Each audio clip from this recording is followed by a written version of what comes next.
pick up a couple of heads a night. Somebody give me a guillotine. I just might ride on my enemies. Thought can I fuck on my energy? Nowadays they just talk, but they talk about nothing. Nowadays everybody wanna say something. Goddamn, I'm the man and it feel like it. Give a damn about a hater when I feel like it. Not today, not today, not today, not tomorrow. Get out my way, please, I'm trying to get paid.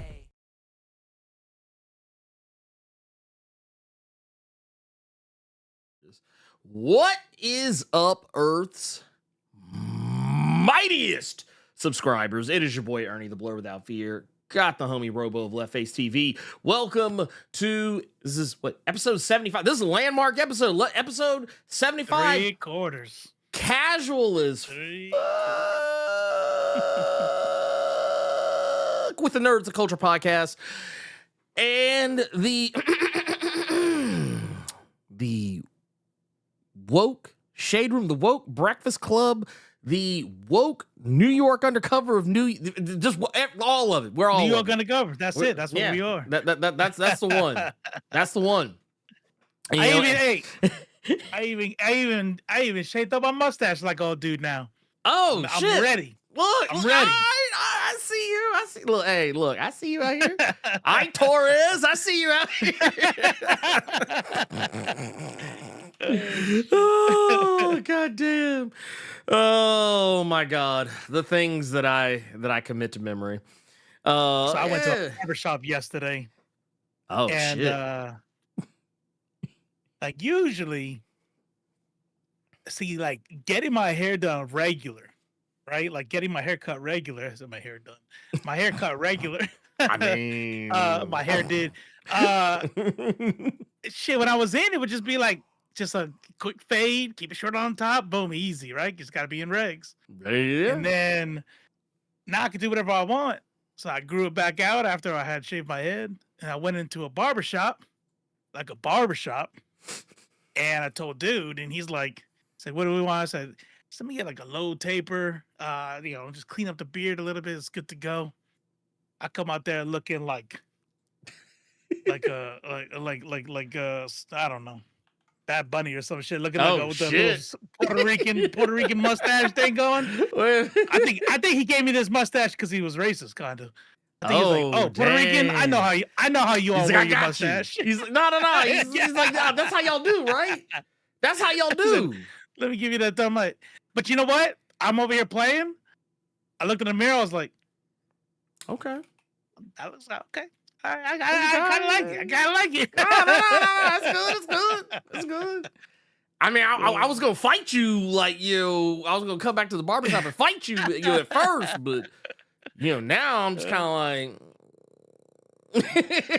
This is actually pretty nice. Wait, I'm trying to see if I can trying to go back and see if I can find it. Like, but yeah, it was like I think I said before. No. I don't know if I told you I had went back and started watching some old episodes. Well, I mean, they're all old at this point, but like I went back and started watching New York Undercover again. And I was like, man, this show was wild. Like I actually don't know how for a lot of reasons, but specifically New York Undercover has the moonlighting problem. Mm-hmm. And what I mean by that is, so there was a reason why for a long time the TV show Moonlighting was not on any streaming service whatsoever. It only recently, and I want to say within the last year, finally got put on streaming services. But the reason why is because that show used so much licensed music. Oh, right. That it was a fucking legal nightmare. So they weren't buying licenses. They were just playing that shit. Well, no. I think what happened was they did get the licenses, but because streaming, because we're talking about a show that came out in the 80s. You're talking about Moonlighting. So like streaming didn't exist, so the rules and the legality wasn't there. So they had to go back and like get all that shit sorted out. And I think they might have even I think they may have even replaced some music, because I don't know if you've ever done this. I went back and watched some old Def Comedy Jam not too long ago. Mm-hmm. And a lot of the music that you hear on that show, it's not the original music. Like, they've changed it. Like they don't play the original theme. They don't play they don't play any of the music that they play when the comics would come out to the stage or when the show goes off. It is all replaced. It is all replaced. Because Diddy bought the license. He probably did, but he probably poured baby oil all over it. Probably, I don't know, some shit. But no, New York Undercover. Like when I was watching, like I kicked off that first episode, and I was like, dude, this motherfucker is playing like they are within less than a half hour. They had already played like several songs. Yeah. Like, and not like no booty songs that you. I'm talking shit you would have heard on the radio. Yeah. Like. Top 40 R&B, man. Like, dude, like, and at the time, current fucking hits. Like, I was like, dude, ain't this about like Jesus? Like, but I'm here for it. Yeah, that shit was a whole ass time machine. Oh yeah, I watched a couple episodes of Maneater because she had never heard of it. Oh, and I'm sitting there like teleported, like I was 9 years old, and laying on the couch. So, you know what I mean? Being the remote control for my dad. Wait. Go put it on channel 10. Go put that shit on channel 10. Yeah. So let me ask you this, because now I'm curious. I gotta know. I have to ask the question. Yeah. So how long before Maneater caught wind of Old Boy and how he had that smoky eye rocking, motherfucking Detective Torres, how that motherfucker stay keeping his shit. Like, I was like, bruh, like, hold on, look at this motherfucker, look at him, dude, motherfucker was pretty as hell. I was like, God, like, it was one of those. I was actually kind of mad at him because I was like, man, Torres is cool, the motherfucker. Don't get me wrong, Malik Yoba's. Cool. Yeah, like Malik Yoba, he alright. It's different styles. It's different. Like, this for Puerto Ricans, I would say for Puerto Ricans, light skins. Yeah.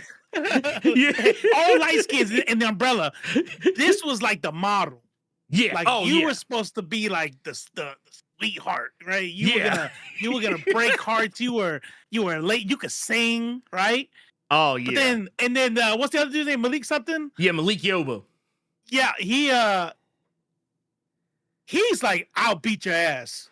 Yeah, and when it comes to women, they like that too. It's like, I'll protect you. Oh, you're right. How about that?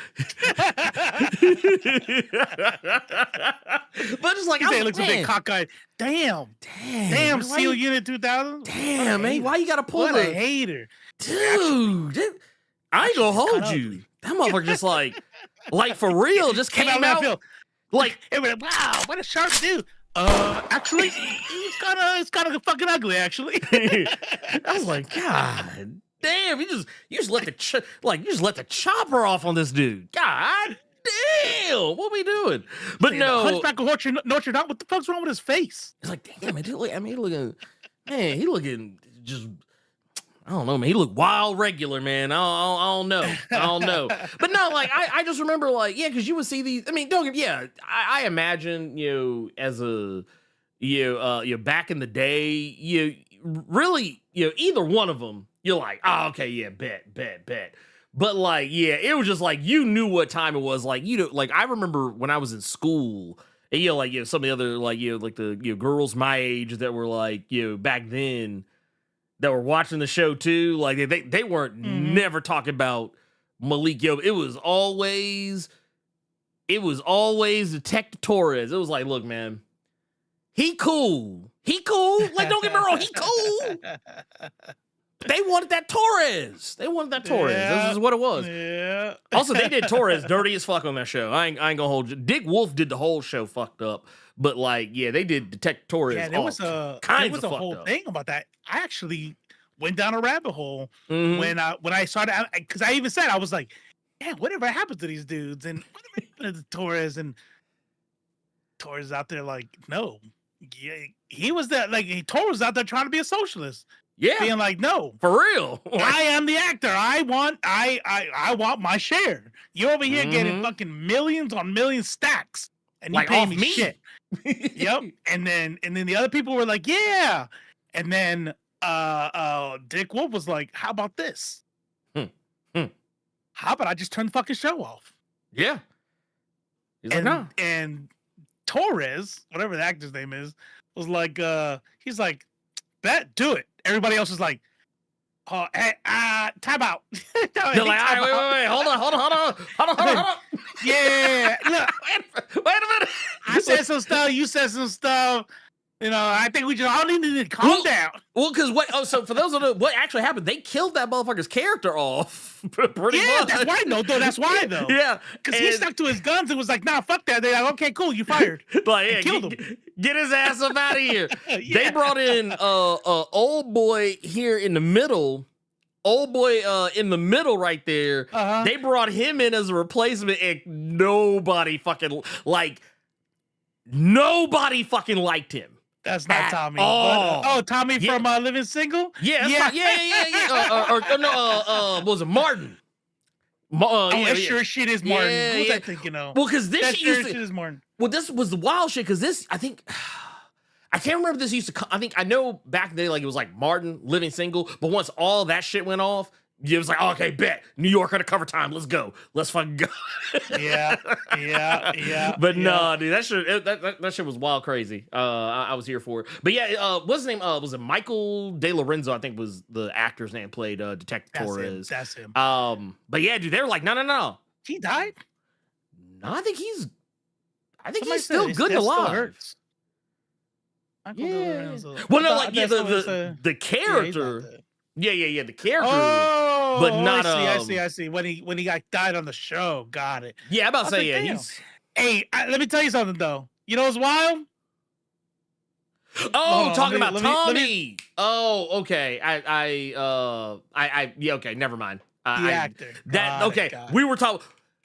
Somebody did die. We just weren't talking about the same people. Nah, that's what happens. That's what happens. You know, they say mind your business, right? But you can't. It's a chat. What's that? You know, I gotta not mind my business, and sometimes I don't have all of it. What's business? Business. What's business? But yeah, I forgot. Yeah, he died. Look at this dude's eyeshadow still to this day. Dude, bruh. Look at that, bruh. He's like, look, I may age, but these eyes. This motherfucker. Dude.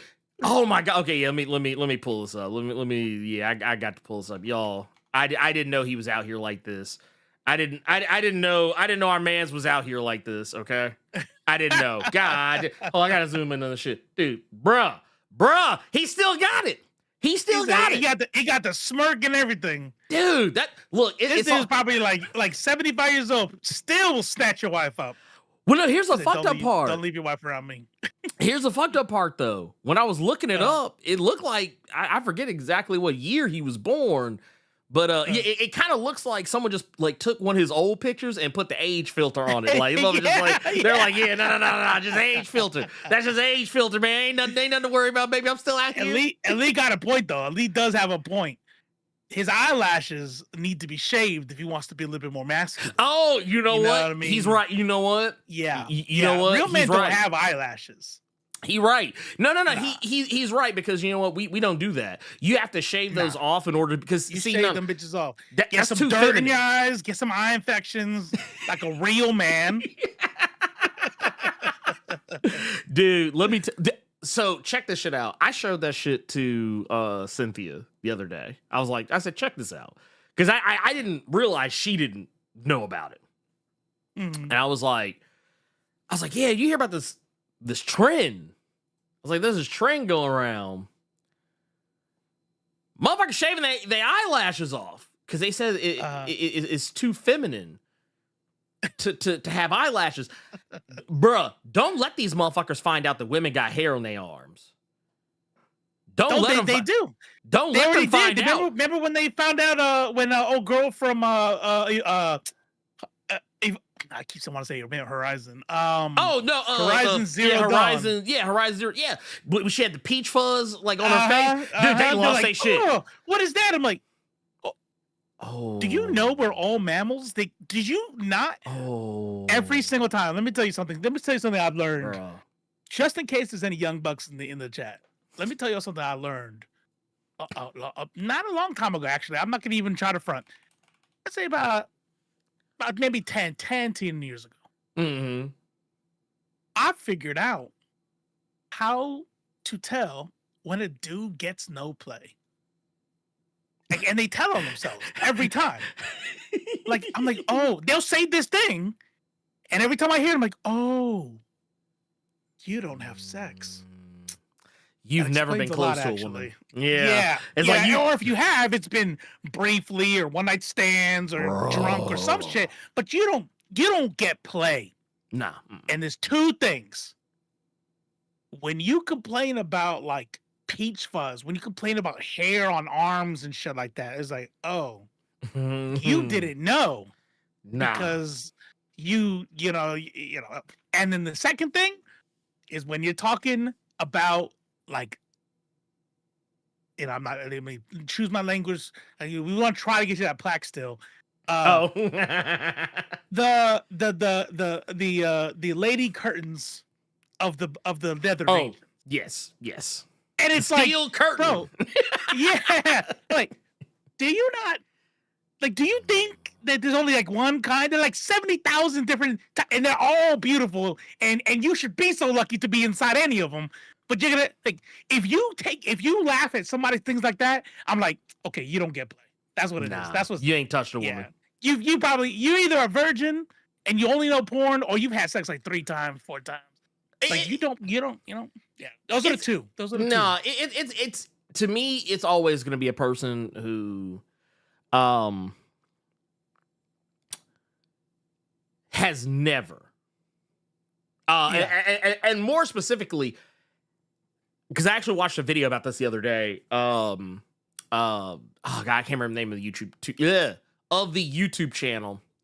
But it's this woman who is she's a doctor who she basically has a YouTube channel that's dedicated to debunking myths about. Oh yeah. Like a lot of sex makes your shit all right or whatever. Yeah, right. Or like is not true.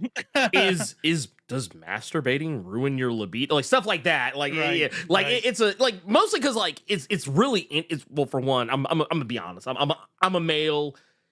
She fine a motherfucker. So like I just think it's funny that this woman who's like literally smoking is like talking about this shit and talking about it so casually and so chill that like it's just like, all right, yeah. You know what? You're right. These dumbass. You good. You good. No, I'm actually trying to see if I can find her channel. Because like I said, that's her name. Dr. Rena Malik. I don't believe you. Let me go see. Yeah, she's nice looking. She's nice looking. We say Rena? Yeah, Rena. Rena what? Malik, or Malik. Malik. Oh, okay. Malik. Rena Malik MD. Yeah. Okay. But yeah, I was like, all right, let's go. I was like, all right, let's go. I find the beat up, hey Jackson, ain't had pussy at you. Dude, tell him, talk to him. No, but whatever the beat up pussy thing, I'm like, oh man, does your thing get beat up? Like, how come that don't happen to your thing, to your stuff? Like, shouldn't it be all like mangled and shit or something? Like, why do you think that happens to a human body? It's like, what makes you think that it's always rules for thee and not for me, kind of situation. Because you ever watch like Fresh and Fit, they always talk about body count, but they don't ever want to talk about body count for them. they're only concerned about their woman having had too many partners, but it is perfectly fine for them to have run through a whole brothel, like a whole stadium, every time, dude, a whole Dallas Cowboys stadium full of motherfuckers, and like do not question me. No, they're like, no, I'm a man. That makes me a man. But let a woman do the exact same thing. She's a whore. Disgusting. How could she? Look. What, think of the what it is? It's actually this shit right here. Oh, won't somebody please think of the children? That's basically what it is. Like that's what they say when they like. I remember remember I used to see those ever so often, like some porn star would be like, oh, I'm gonna do a thing where I do like a 700 some odd person whatever yeah, like try to break some record into in a GB. Yeah, there you go. In a Great Britain, GB. Yeah. That's a GB right there. That's the ticket. I'm gonna break some records, I will. But don't they'll literally sit up here, blast a woman up for doing that, but then turn around and brag about, man, that cost 700 bodies, yo. Yeah. You don't know about me. Yeah, they don't know about me out here, baby. What? Yeah, man. Let me tell you something. When I was still in the career field I was in, you couldn't have women weren't allowed in my career field, but there were support positions in my unit that you could be a woman in, and it never fails. If you were decent looking, you were probably going to, if you're a woman, you're probably going to hook up with like 2 or 3 dudes there. Right. And it never fails that if that was something you decided to do, you would get shit on. Now, I've never seen so many shocked dudes. This is like towards the end of my career. So I'm already like moving to the left. My brain is changing, and so I'm in charge. I'm the flight chief now. I'm the dude, and I hear them blah blah blah so. It's like, oh yeah, like, oh man, you don't want to mess with her. That she's nasty, man. She so and so messed with her. So and so messed with her. I look at him like, what's wrong with that? Like, that's a hoe. Like, okay, let me ask you a question. Let me ask everybody in this room a question.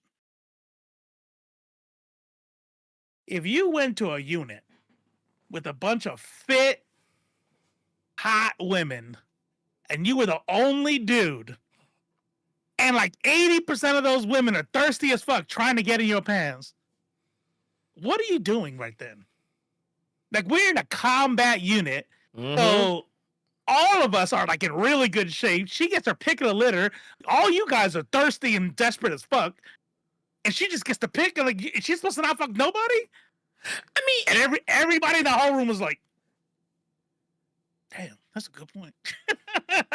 Well, it just seems silly to me because, like, now I have a general rule that I don't like the shit where I eat. Yeah. But however, I don't always take my own advice. But I often tell people that, when they would talk about that type of situation, I was like, look, man, for me, I strive not to do that, but it would be crazy. It would be crazy to expect everyone else to follow that same rule. Not to mention, there are certain career fields where sometimes the only other person you probably can jive with is someone who understands your job. That's right. Like, and you see that a lot, like with military, law enforcement, and first responders and stuff like that. It's not to say that all of them marry within their career field or like adjacent career fields, but like I know quite a few who did. I know plenty of firefighters who dated cops or vice versa. Right. There is something to that. There's something to. So, I got divorced in 2008. So all my dating happened after 2008, And I would say during that time, I was either messing with people who came from military families or were also in the military. Yeah. And you're right. There is something to. I mean, even Maneater, her dad was in the Air Force, was a physician in the Air Force, and it's like, okay, so you get it. Yeah. There's something about this life that's not foreign to you, because you see that if you're out there dating and you come from people who don't have any connection to the military, their family's not in the military, like, oh, I think my grandpa served or some shit. They get mad at you for going on TDYs. They get mad at you for, like, it's like, well, I don't have a choice. Like, what do you mean you're about to move? Like, yeah, we move like every 3 to 4 years. What do you mean? Oh yeah, and I'm not about that life. Well, I mean, even like I can't get mad at them either, though. And not even to compare, like, what we do to to being in the military, being a cop, firefighter, or whatever. But I feel it's kind of the same for almost every profession on some level or another, because you're always gonna have an easier time communicating with someone, or also at the same time just communicating, but also getting understanding from someone who is at the very least familiar with what you do, like, as opposed to someone who doesn't get what you do, or doesn't understand, like, the lifestyle you lead as a result. Like, case in point, it ain't happening. I just want to let's go ahead and just say it right now, it ain't happening. But if for whatever reason, God forbid, bruh, I'm just saying, if I had the worst luck ever, yes, if I had the, hell froze over, right? You gotta say it loud so she can hear you. Right. I would never, ever. No, but no, like, if hell froze over and heaven just burned to the fucking ground, if I had to get back out there in that dating pool, I would have to date somebody that, like, either was a content creator like myself, or was at least, they would have to be on some level understanding of what, because I'm gonna tell you right now, and I've talked to people who've encountered this, and I kind of had a little brush with this myself, even with Cynthia a time or two, and it's something I think that over time she just kind of got used to. But and that took time. It wasn't like an overnight thing. But when you date, if you're a content creator and you're dating a normie, someone who has to get up and punch a clock or, like, go to somebody else's job, while you could just sit up on your ass all day do whatever you want, whenever you want, let me tell y'all something. Y'all have no fucking idea how much tension that can cause when you have resentment. Yes. And the thing is, it's not always intentional. Sometimes it's unintentional. Like, there's been a couple of times I've noticed when, like, not recently, obviously, but I remember, like, early on, there'd be a couple of times I know Cynthia would give me some side eye every now and again, like, because I always stayed up till 4 or 5 o'clock in the morning and wouldn't wake up till, like, noon or 1 or 2 o'clock, or, like, the fact that I kept, on top of the the sleeping schedule, but just keeping weird hours, or just not ever really having a desire to go anywhere or do anything, or always having an excuse for why I can't go do something, or why I have to stay home, or why I don't want to go do this or go do that. And it took a while. I think, Cynthia, took to it. It didn't take her long. As I say a while, like, it took, like, a decade. And but it took about a year of adjustment. It was a year of adjustment where I think it really, like, kind of hit home that, okay, this is the new normal. Because I remember being, even before content creation, when I used to do music, I remember dating a girl who, she hated it. Like, sometimes you'll hear about, some women would be, like, so over the moon to be dating the lead singer of a band, or whatever. Not this woman. She fucking hated, like, every time if I was like, hey, I got to go to practice. Why? Right. Or it would be like, you went to practice 2 days ago. I was like, yeah, I gotta go. They see it as a hobby. Like, what are you doing? Right. You're wasting time. Right. They don't see it as something to like this would be the same person who would, I'm trying to think of something comparable, but basically would think it's perfectly fine and normal to just up and drive out of the state to go do some bullshit shopping in another nearby city. but thinks it's totally fucking weird to pick my ass up off of my couch, go to someone else's house, and practice songs that we're gonna play in front of people. It's like that type of shit where it's like that's why I say, like, sometimes you need to have that level of understanding. Otherwise, you don't really have much of an actual relationship. Like, if you're not there, that's why I say, like, yeah, if something were to ever happen, yeah, don't be shocked if, like, sometime after, like, a grieving period, y'all saw me like, oh man, that one other content creator that does stuff. Yeah, man, did you hear, man, dude? They're dating. I'm like, yeah, don't be shocked, because that would be the only thing that like, honestly, either someone like that, or like some other type of like influencer, or like someone who does like music or something creative. It would have to be some, like, even an artist, like just like regular ass fucking artist. They don't have to be a comic artist. Just motherfuckers just make shit, crafts. It would have to be. It would have to be somebody who respects that creative art type thing. Right. It would have to be. Yeah. I think a lot of that, and believe it or not, Maneater, I would say I got super lucky with Maneater, because she's a nerd. She's doing another playthrough with on Baldur's Gate 3. And I'm sitting there like, sometimes I'm like, okay, I'm gonna cook dinner, and you want to throw something on TV? And she's like, oh, yeah, you can play whatever. I'm gonna go play Baldur's Gate 3, and I'm all like, all right, cool. Fine. But even us, after I retired, she was like, yeah, do your thing, stream, whatever. And then after a while, and there was some give and take between both of us too, for real. Where I had to be like, yeah, I got money coming in. I make decent amounts, and so now I get to do whatever I want. But that don't mean that, like, I do nothing. Right? So now she has to go to work, come home, and everything's dirty. There's no food or nothing. And my pride, obviously I'm talking about within the last 2 years. So I can't even blame it on, like, you stupid old young me. Like, I'm talking about recently. I still, like, somehow have trouble with, checking myself and not being toxic, because I'll sit there and be like, so I'm supposed to cook and clean and make sure everything's right for you just because I don't go to work? Like, what happened? So if it was flipped around, and I do this stuff, and she's like, I'm not saying, I'm just saying, like you woke up at 3 p.m. and I came home, you're playing Marvel Rivals. Like, I'm like, you're right. You're right. You got me. Well, but you're not wrong in the sense of, like, yeah, because I think that was also kind of the thing that happened to me and Cynthia, is that there was like, initially there was an expectation that, oh, you're home all the time, so that means you do all the home shit. And it's like, she's fair. She's fair, but it also means I have to be fair too. Well, yeah, so 100%.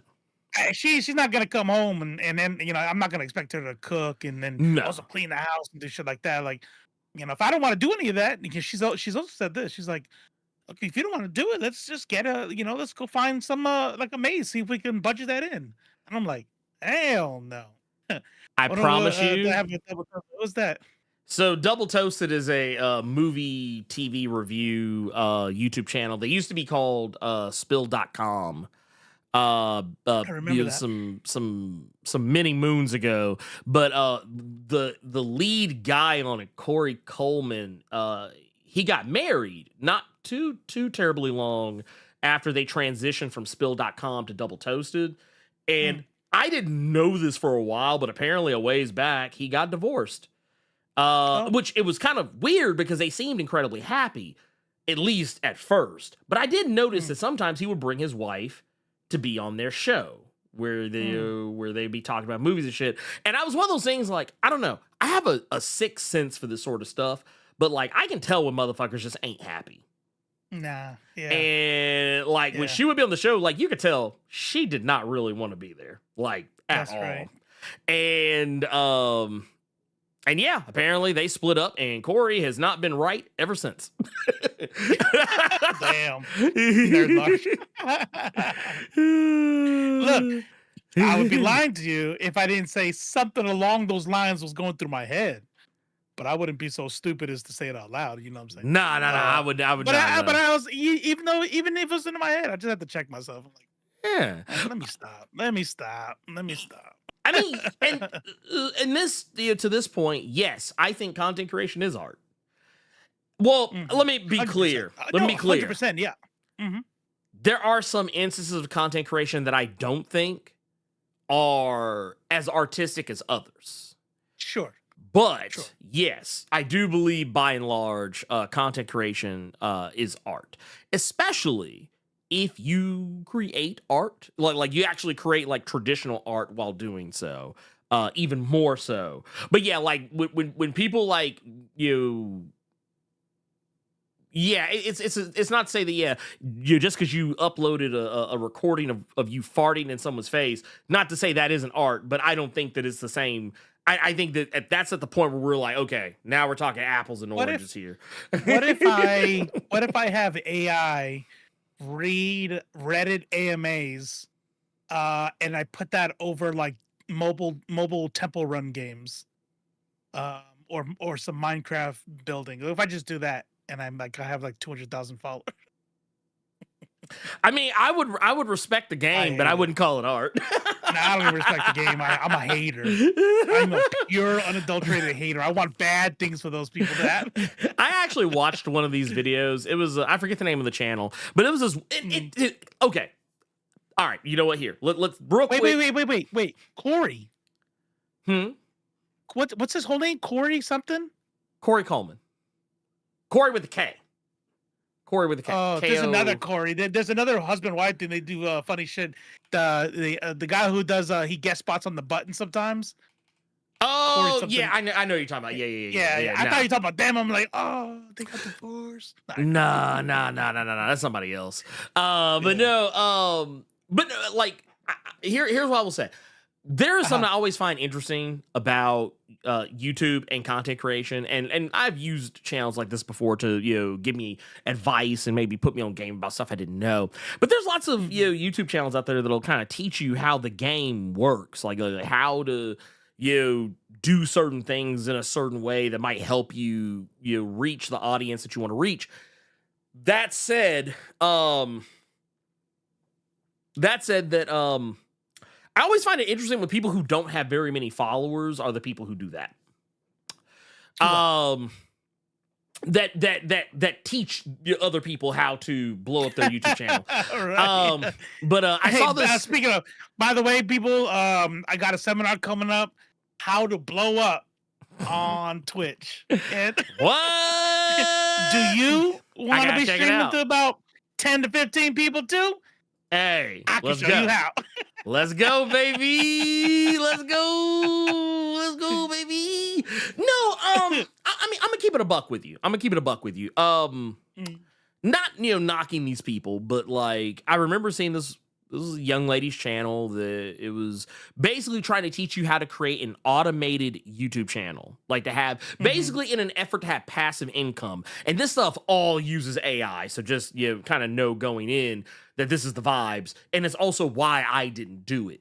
But yeah, it was based like, oh yeah, you can just look up what kind of channel niches you want to try and get into, and then like have AI help you come up with like an interesting channel name, and then you just have AI like make the videos for you and do the voiceovers and da.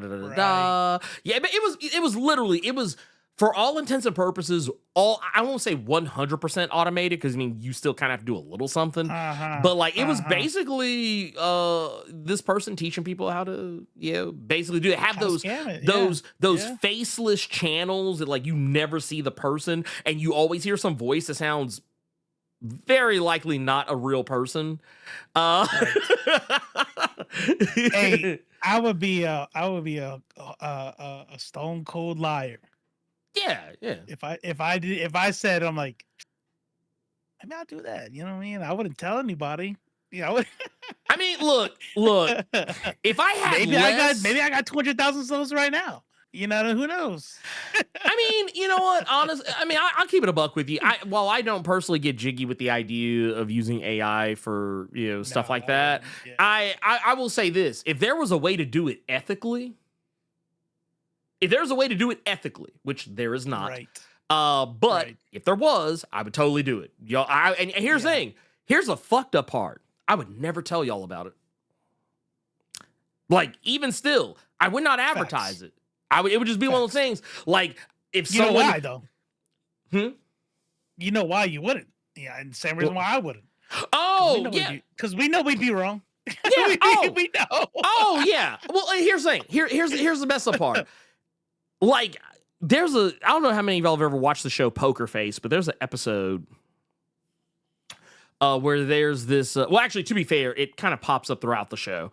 There's like a radio station that you kind of comes in and out over the course of the show. And there's there's a part of the show where there's like this very obvious right-wing MAGA nut job, like as the DJ for the hour or however many hours or whatever. And then you come to find out, not a right-wing MAGA redneck piece of shit, whole black dude. He just does it.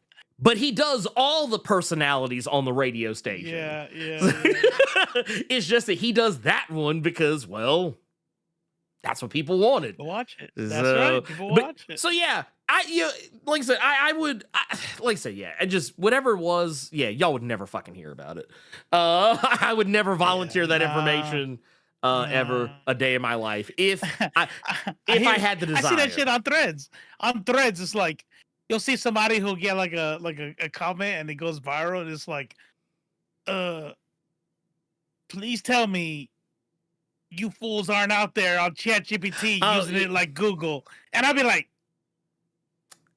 scroll. I'm just gonna get, I'm just gonna buy my get a stage. Well, it's dude, I'm not gonna hold you, man. Threads is a wild place, man. Threads is like it's not like Twitter wild, but it's close enough. Like it's and it doesn't get like blue sky wild either. Like super woke scoldy, but it's a nice blend of both. Yeah, like it's like I'm not gonna hold you. Threads to me is the perfect middle ground between Twitter and Blue Sky. Because I'm gonna tell you right now, y'all ain't gonna see my ass on Blue Sky very often because that shit is a fucking dumpster fire. Like that is the blue MAGA hive right there. Like that is. Like, and not just blue MAGA, but yeah, it's super woke scoldy. It's super like that's the big one there, dude. It's like dude, say the like. It's either porn or somebody saying dumb is ableist. Like one of the two. Oh, that's all you get. Yeah. Well, and here's the thing, and I think I've said this before. I'm not the type of person, like if I say something out of pocket and someone corrects me, I'm not gonna be the type of person who's gonna be like, man, fuck you. I'm gonna say what I want. I'm not that guy. Like. As long as someone's not being an asshole to me about it, I'm generally always 100% like, oh shit, I didn't know. I'm sorry. I didn't mean to say that. Or I won't say I didn't mean to say it because clearly I said it, so I meant to say it. But like, I didn't mean what you think I mean. Yeah, I'm not gonna sit up here and be like, you're trying to pretend that I you've persecuted me by correcting me on some language that I either misused or should not have used. But like, man, I've had motherfuckers on Blue Sky, like, even after the apology, not let up. Keep going in. Like, it's like, okay, dude. Okay. All right. I said I'm sorry. No, you didn't say it loud enough. You want me to say it in all caps?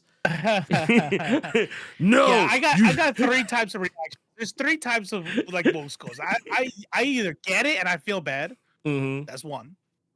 Yeah. Or I don't get it and it's okay. I don't have to get it. Yeah. I'll just respect whatever it is, right?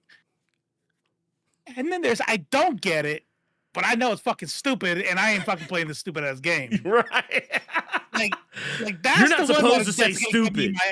Yeah, that's it. Yeah. Now, some of them I won't die. If you want to Caesar, neo pronouns. Nope, I'm not gonna lose one inch. You want me to? I'll call you whatever the fuck you want to be called. I'll call you she horse. I don't give a fuck. If that's what you want, that's too easy for me. Too easy. Look. I don't have to understand it. I'm just gonna respect you. I'm gonna call you Z, Zer, he, whatever the fuck, 1,000 years before I ever stopped calling somebody dumb. Because if you're fucking dumb, you're dumb. And anybody, literally 0 people in the year 2025 think dumb and go like, oh, you're making fun of people who can't talk. Like, this is not 1916, you stupid fuck. Like, that's not what it is. No, I get like irate about shit like that. So I'm no, I do the same. Well, because it's for me, it's like, okay, look, I always look about intention. I always think about intent. Like, here, let me. Binary. Yeah, you're right. Yeah, let me. This is the type of reaction I have. Because I saw Sprite say play the Bernie Mac clip. Wait a minute, let me pull it up. What's that there? Grass. That's right. Kneel down and rub it. Rub it. Look, kneel down and rub it. Go touch that shit, mother. Yeah, touch that shit. That's my Discord frame. I'm not ever gonna change that frame. Ever since there was some mini game to get touch grass, I'm like, oh yeah, that's the one. I'm keeping that shit forever. It's like that stays. This stays. Well, I just that's why y'all won't see me. Like, if someone says something to me on Blue Sky, sometimes I'll come in occasionally, like tap in and be like, oh, okay, yeah. But no, fuck all that. You're not gonna get me. You're not gonna have me sitting up here looking like a whole fool over some absolutely like silly shit that's like if it's something that's like it's a world problem, it's a world problem. But if it's just a you problem because you have some weird funky thing going on and now you're trying to hold the rest of the world accountable, because it makes you feel some, because I will say that there are people like this who they have no control over their lives, so they want to try and control other people as a measure to try and get that back. If it's one of those situations, and I'm really good at sniffing those out. If it's one of those, I'm like, yeah, fuck you, get the fuck out of my face with that shit. But if it's like, if it's some like real, like legit, like, oh man, I said something fucked up, yeah, I will whole ass apologize and do it with my whole chest. But because I do believe the apology should always be as loud and as public as the disrespect. But there's a line when it comes to where the disrespect, what constitutes. I can't apologize for shit. I actually, and this is actually, I'm not even trying to be like, I'm not trying to be hard or like, I don't give a fuck. I'm not even trying to be nothing. This has actually caused problems between Maneater and I. Like, sometimes I really do think, and like, no joke, I'm not even playing around. I think I'll come on the spectrum sometimes because I'm like, I can't. That doesn't make any sense to me. Like, I'm like, Drax. I'm like, nah, nothing goes in my head. I'm too fast. I'll catch it. And I'm like, why won't you apologize? And I'm like, because I'm not sorry. I don't. What do you want me to? I know that that's an asshole thing. I need to get there. I need to like. I'll feel bad, and then once that feel bad sets in, I'm like, damn, I was fucked up. I am so sorry I did that. That's the tism. If I'm like, this is stupid. I didn't do nothing wrong. It wasn't me. But I'm crying right now. Okay, all right. I won't do that again. I guess. So you're not gonna apologize. I don't think I did anything wrong. I mean, what I do? And like, yeah, feel good knowing I'll never lie to you. Feel good knowing that every apology you ever get from me is gonna be sincere as fuck. It's for real. It's as real as it gets. Real quick, because we got a couple of super chat. We got a super chat and a membership to take a look at. Yep. Let's go take a look at it. We got right here. We got Gearless Mo coming out the gate with the 1999 super chat. So Tommy got a job. Man, Tommy ain't never got no job. Okay, he ain't got no job. That's canon. That's a canon event. That motherfucker ain't got no job. He was volunteering at New York Undercover. He didn't even get hired there. He just showed up. Yeah, he was, oh shit.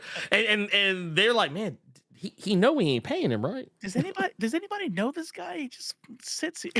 He just showed up, man. I don't even know. And we got Bone Factor here with the 10 months of the Blur Club Gold Mine. Says, my wife has homework to stay with me. Watch DS9. Ooh, Deep Space Nine. Ooh, let's go. Watching BSG. That's that Battlestar Galactica right there. Farscape. Got Stargate SG-1. Spartacus. Andor is her finals. Ooh, man, look. Andor.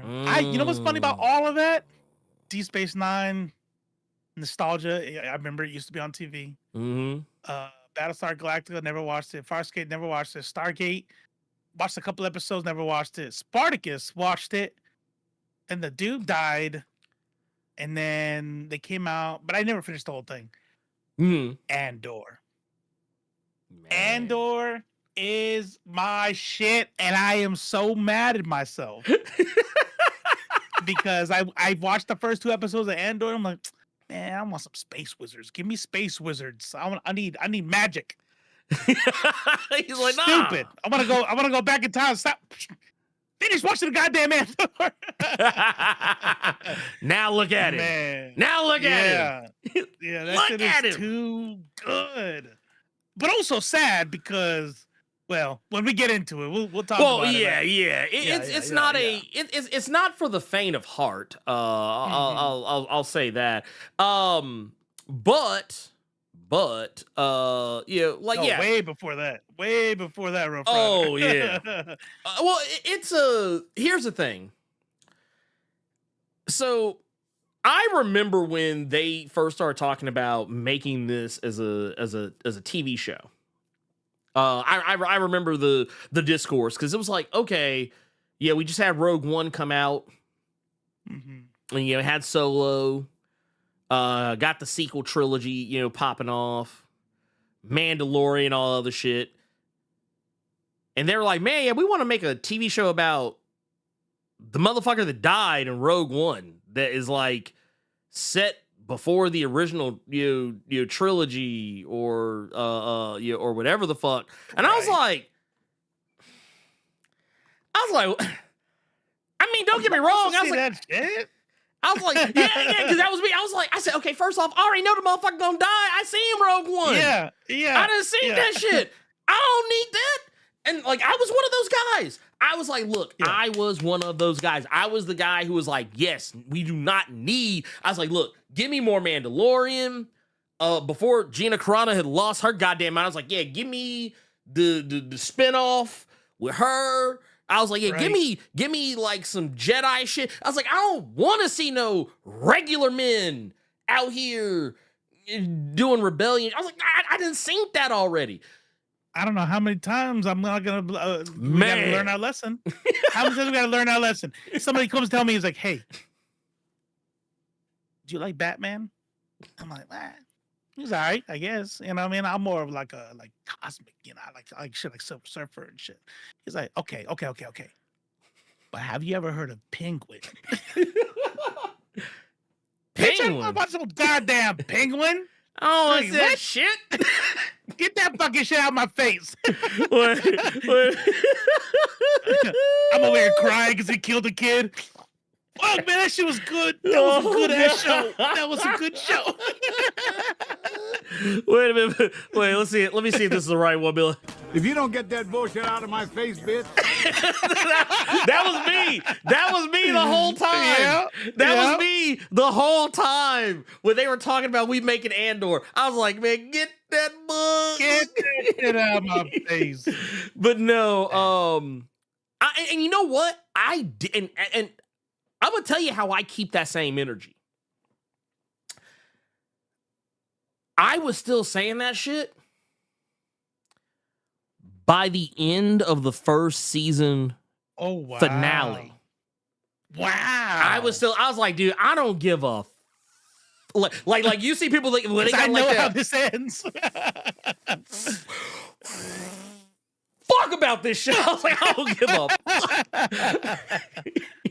But no. Anywhere, goddamn. No, I couldn't. Nah, it was. Well, here's the thing. When I'm gonna tell you what got me And it's I'm gonna say friend of the channel, even though I don't think he actually knows who the fuck we are.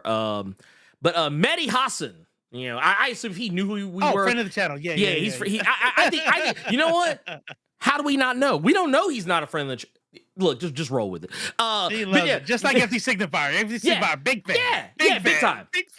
Big fan of the channel. See, y'all don't know nothing about that. Yeah, right? Yeah. He fuck with us heavy, okay? But no, Mehdi Hassan, back before MSNBC shit canned his show, I remember he did a whole segment about Andor. Basically, like he was like, and because I respected Mehdi Hassan, I was like, oh. Because I was like, oh, yeah, he's a nerd. He's a nerd. He gets this shit. He understands. He knows the assignment. I was like, Mehdi is out here, like, glazing up Andor. I was like... Right. I was like, all right, I guess. I was like, you know what? Oh, and you know what it was? He played the clip. He played the clip, the infamous clip that I think a lot of people love to cite. When it comes to Andor, and some of you probably know it. It's a rather, I would say, infamous clip that, if I'm not mistaken, I think I actually did do my proper. I think I actually did do my proper due diligence, and I believe I actually already have. By the way, I sent you that the video of yes, you did. Yes, you did. Okay. And I got that, John. I got that motherfucker. I got that motherfucker now. But no, actually here. I'm just gonna pull it up right here because it's literally just right here.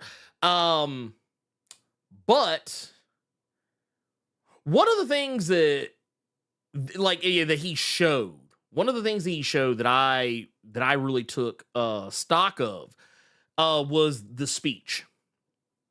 Luthen gives this really impassioned monologue. It's like a 1.5 minute long monologue that he does. And I can't remember exactly where it pops up. I think it's I think it's in the season finale, actually. It might be in the season finale or like shortly leading up to that point, somewhere in there. That part's not season 1. Yeah, in season 1. Wait. Are you talking about old dude in the prison? No. No. This is Luthen Rail, the guy who's basically like calling all the shots and shit for the for the Resistance. But here, I'm gonna pull this clip just because I'm gonna tell y'all. I just want to play this for just in case we have anyone in the audience who maybe you were like us. You saw that shit, was like, man, fuck Andor. I don't give a fuck. Like maybe you were us. And I'm gonna play this clip, and y'all are gonna be like, oh shit, because that's how it had me. That's how it had me. I was singing a whole ass other tune. By the time Mehdi got done talking to me, he was. I say he's talking to me like I was in the same room with the motherfucker. But by the time I got to the end of his video, he was talking to you, to your heart. He was. He actually really was. Y'all see, man, y'all don't know Mehdi like I know Mehdi. Okay. Yeah, nah. See, y'all ain't on that. Mehdi. Sometimes when he's in town, he's like, "Hey, yeah, man, you want to run out with me the one barbecue place you were always talking about? Yeah. Sometimes I gotta turn them down because I'm like, man, damn, dude, man, you don't want to eat nowhere else? You want to go get no ramen or nothing? you don't want to? Man, we can just go to Waffle House, man. That Waffle House be hidden. Play that damn clip, fool. Look, man, I have a problem. And what do you sacrifice? Yeah. What the fuck you just say to me? Be like, fool. I know. I just hear what you just fucking said. Kindness, kinship, love. I've given up all chance at inner peace. I made my mind a sunless space. Bruh. I share my dreams with ghosts. Talk to him. I wake up every day to an equation I wrote 15 years ago from which there's only one conclusion. I'm damned for what I do. Say it. My anger, my ego, my unwillingness to yield, my eagerness to fight. Take your They set me time. on a path from which there's no escape. I yearn to be a savior against injustice without contemplating the cost. And by the time I look down, there's no longer any ground beneath my feet. What is my sacrifice? I'm condemned to use the tools of my enemy to defeat them. I burn my decency for someone else's future. I burn my life to make a sunrise that I know I'll never see. Go ahead, keep Our cooking. ego that started this fight will never have a mirror or an audience or the light of gratitude. So what do I sacrifice? Everything! Dude, chills. Chills, I tells you. Chills. Dude, when I saw that. But wouldn't have been funny? The dude was like, bro, I didn't hear any of what you just said. You were way too far. And I'm just going to go. I don't need to hear all that. Yeah, it's too long, didn't read. Wait. Okay, Wait, be how like, about dude, wait. I can see this because this would be some shit that would happen to us. You're muted. Yeah, you're muted. Why were you just looking at me the whole time? Yeah, because I could tell you were saying something that was heavy, but it would be so funny knowing your shit was still muted. That's why. Oh, man. Get the fuck out of here. Talking about a sunrise you don't see. You know who's not gonna see a sunrise? Every motherfucker you let die. What's that guy's name? Zillick, Kickle? Whatever the guy's name was. He said 30 man plus Clackle. Yeah. He's that, he don't get to see a sunrise. Nope. Oh, but you sad, huh? Them You gone. sad. I'm over here ruining it. I'm ruining it. Hey, no, it wasn't you. That was good. It was good. But no, like when I saw that segment that Mehdi did, and it was like a decent, it was a pretty. Here, let me see. I'm gonna look at it. I want to see if they took it down because you know how MSNBC is. I want to see if he actually. Yeah, it was like a solid 20 almost 20-minute clip. Matter of fact, here we're not gonna play it, but like I just want to, just so people can know what I'm talking about. Is this right here? This video right here, the politics of Andor, the Mehdi Hassan show. Okay, that's the nice. Yeah, and it's like it's a solid. Like a solid watch, because like Mehdi is actually going into it, talking about the parallels and shit. the parallels of our real world politics, but also at the same time, like kind of doing really kind of highlighting the very thing, the problem that we're having right now with people not being able to understand what the fuck people are talking about when it comes to this show. But no, so Andor season 2. It's dropped. The season finale is already come and gone. But somebody was asking in the chat if we're gonna do spoilers. I'm not gonna go full spoilers because well, for one, just on the off chance that someone has not seen it in the chat that does want to see it, I actually kind of want to keep it spoiler light. As like, I mean, there are gonna be some things that are impossible to talk about, without kind of giving like you're gonna have to kind of touch on a couple of things, but like I just in terms of vibes, I just want to talk about vibes. I don't want to get too hyper specific on the off chance that maybe somebody that might want to watch the show. Because and I know some people are probably thinking, well, shit, why the fuck they come to a stream this an Andor discussion? Well. My hope is that in talking about it, people that did, stumble in, maybe they might decide to go watch it. Because I know a lot of people who didn't watch it, not for the same reasons as us, but because maybe they thought it was a certain type of show and just didn't understand what that means. That's right. Here's what we can tell you. Andor does not die in season 2. Just know that. He's safe. I'll say this much. I'll say this much about it. Ooh, Last of Us. Ooh. Maybe a little later. Maybe a little later. Well, once we get. I'm not caught up. Oh, you're not caught up? Then we're not. Well, tell about, yeah, I mean, does anything happen that didn't happen in the game? Because if there's some shit that's like no. Okay, so if it was in the game, I don't care. It's a. Okay, I'll say it like this. There are maybe some things that maybe go slightly different, but it's still ultimately you end up at the same place. It's the same shit. Okay. Yeah, you end up at the same place. I'll just say this much for anyone that is on the fence about the show. I never knew that I wanted to see a political thriller set in the Star Wars universe.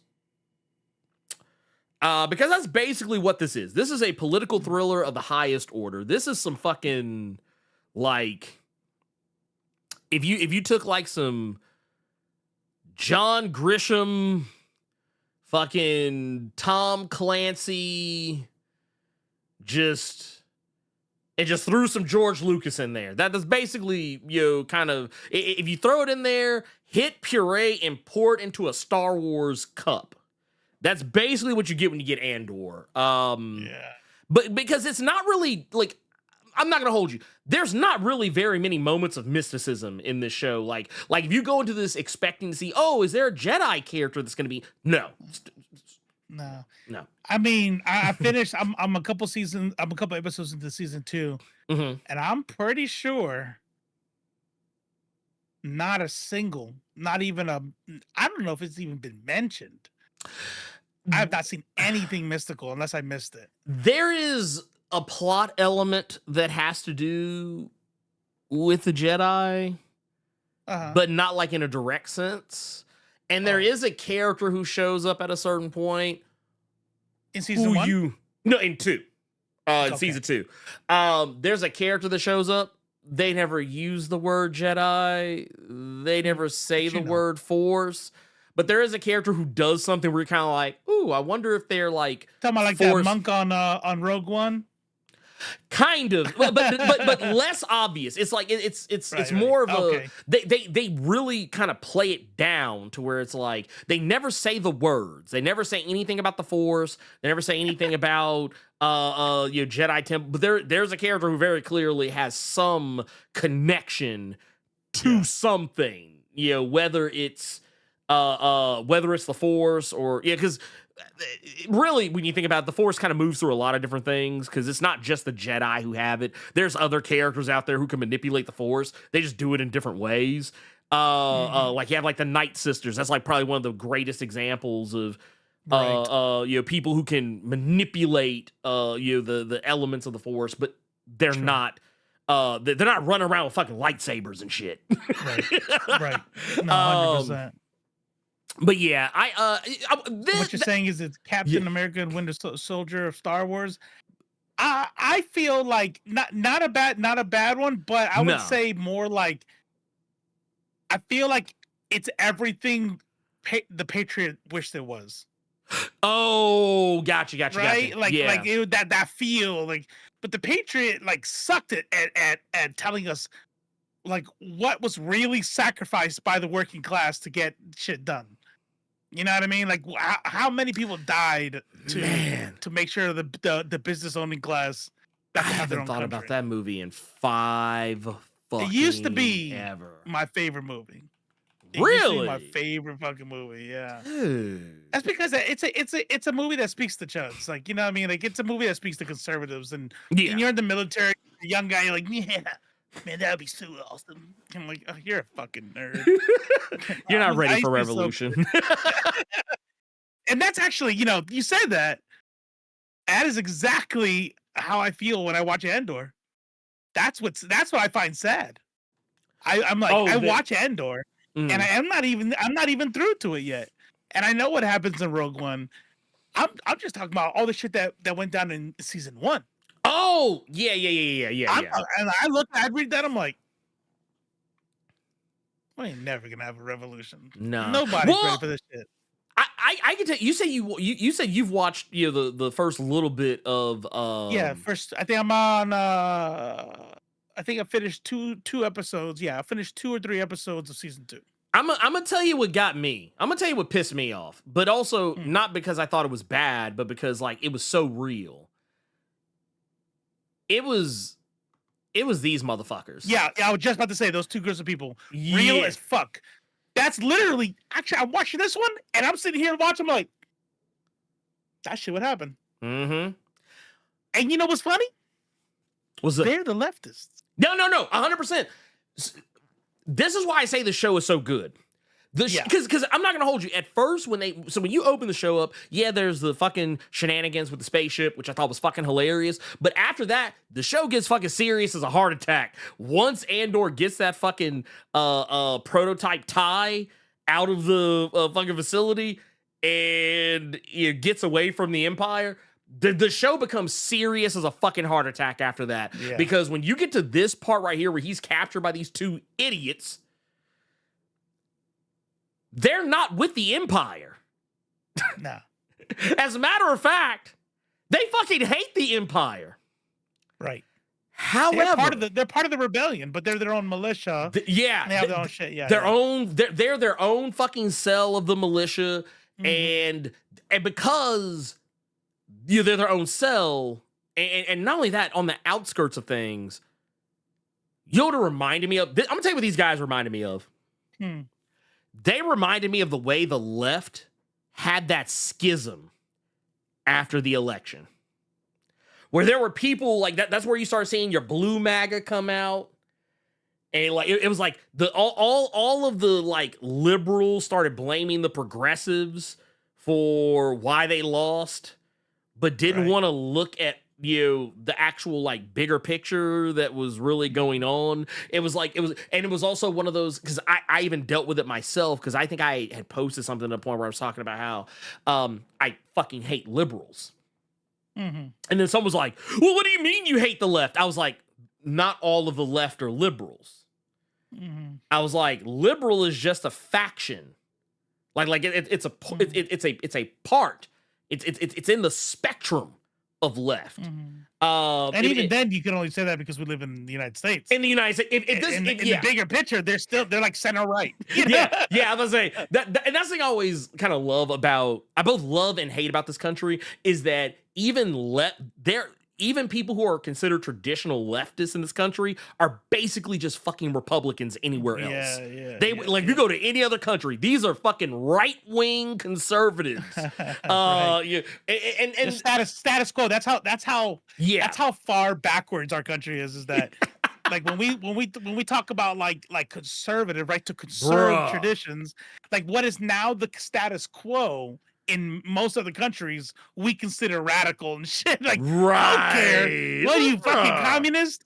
You know what I'm saying? It just Celia, why don't you like Blue MAGA? I think it is an apt name for a lot of these people. It is. The reason why is because they have the same level of dogged loyalism. Right. And don't get me wrong. I know there's something to be said about the vote blue no matter who, cohort of people. But here's my thing with that. Sometimes, you know what it is? I think you can argue for it, but that's why I call some people blue MAGA, though. We're not talking about people saying like harm reduction or, there's an argument for harm reduction. There's an argument for, I like Olays. Like, I don't agree. When it comes to the elections, I would say that's where I've departed the most from Olay, even though I still, she's still the queen. But I wouldn't call Olay, for example, blue MAGA, even though she thinks everybody who didn't vote for her was stupid. I'm like, okay, fair. You can have that argument. That's not what makes somebody blue MAGA. What makes somebody blue MAGA are the people who are still to this day thinking that Kamala Harris was going to be like this awesome fucking president. Yeah. And people who think like Obama was an awesome president. I'm like, you're as like clueless and blind to loyalty as these dumb fucks are to Trump. And that's why I think it fits. You know what I mean? It's like you're not fucking, you don't see any of this shit. You're not actually thinking critically about any of this shit. You just like, Kamala Harris was going to be awesome. Like, No, she wasn't. No. No. I mean, it was going to be status quo bullshit. The genocide would have still happened. Like, you know what I mean? Like, the difference would be, okay, I'm gonna tell you what the difference is gonna be as far as like the whole I'm definitely not saying you would have been the same. Like, we'd be the same. Like, oh yeah, things are worse because of Trump for sure. Oh yeah. No. Don't get me wrong. Gaza would still be a parking lot. Yeah. 100%. It just would have happened slower. It just would have happened slower, and there would have been like I don't even know that. You know what would have happened? I think it would have happened at the same exact speed. Mm-hmm. But what happened on TV is this. Right now you got fuck them. Let's make it a resort. And then if Kamala Harris had won, it would have been like, this is so sad, and we are working around the clock, and everything same would as still be Biden happening. did. Yeah, same as, exactly. It would just been like, you know, they were working around she would be working around the same imaginary clock that Biden was working around and they got outed that it was not happening. It was a lie. Never. It was a lie. It was never on the yeah. table, and I'm gonna promise you, it would be the exact same because here at the end of the day, Kamala rolled it.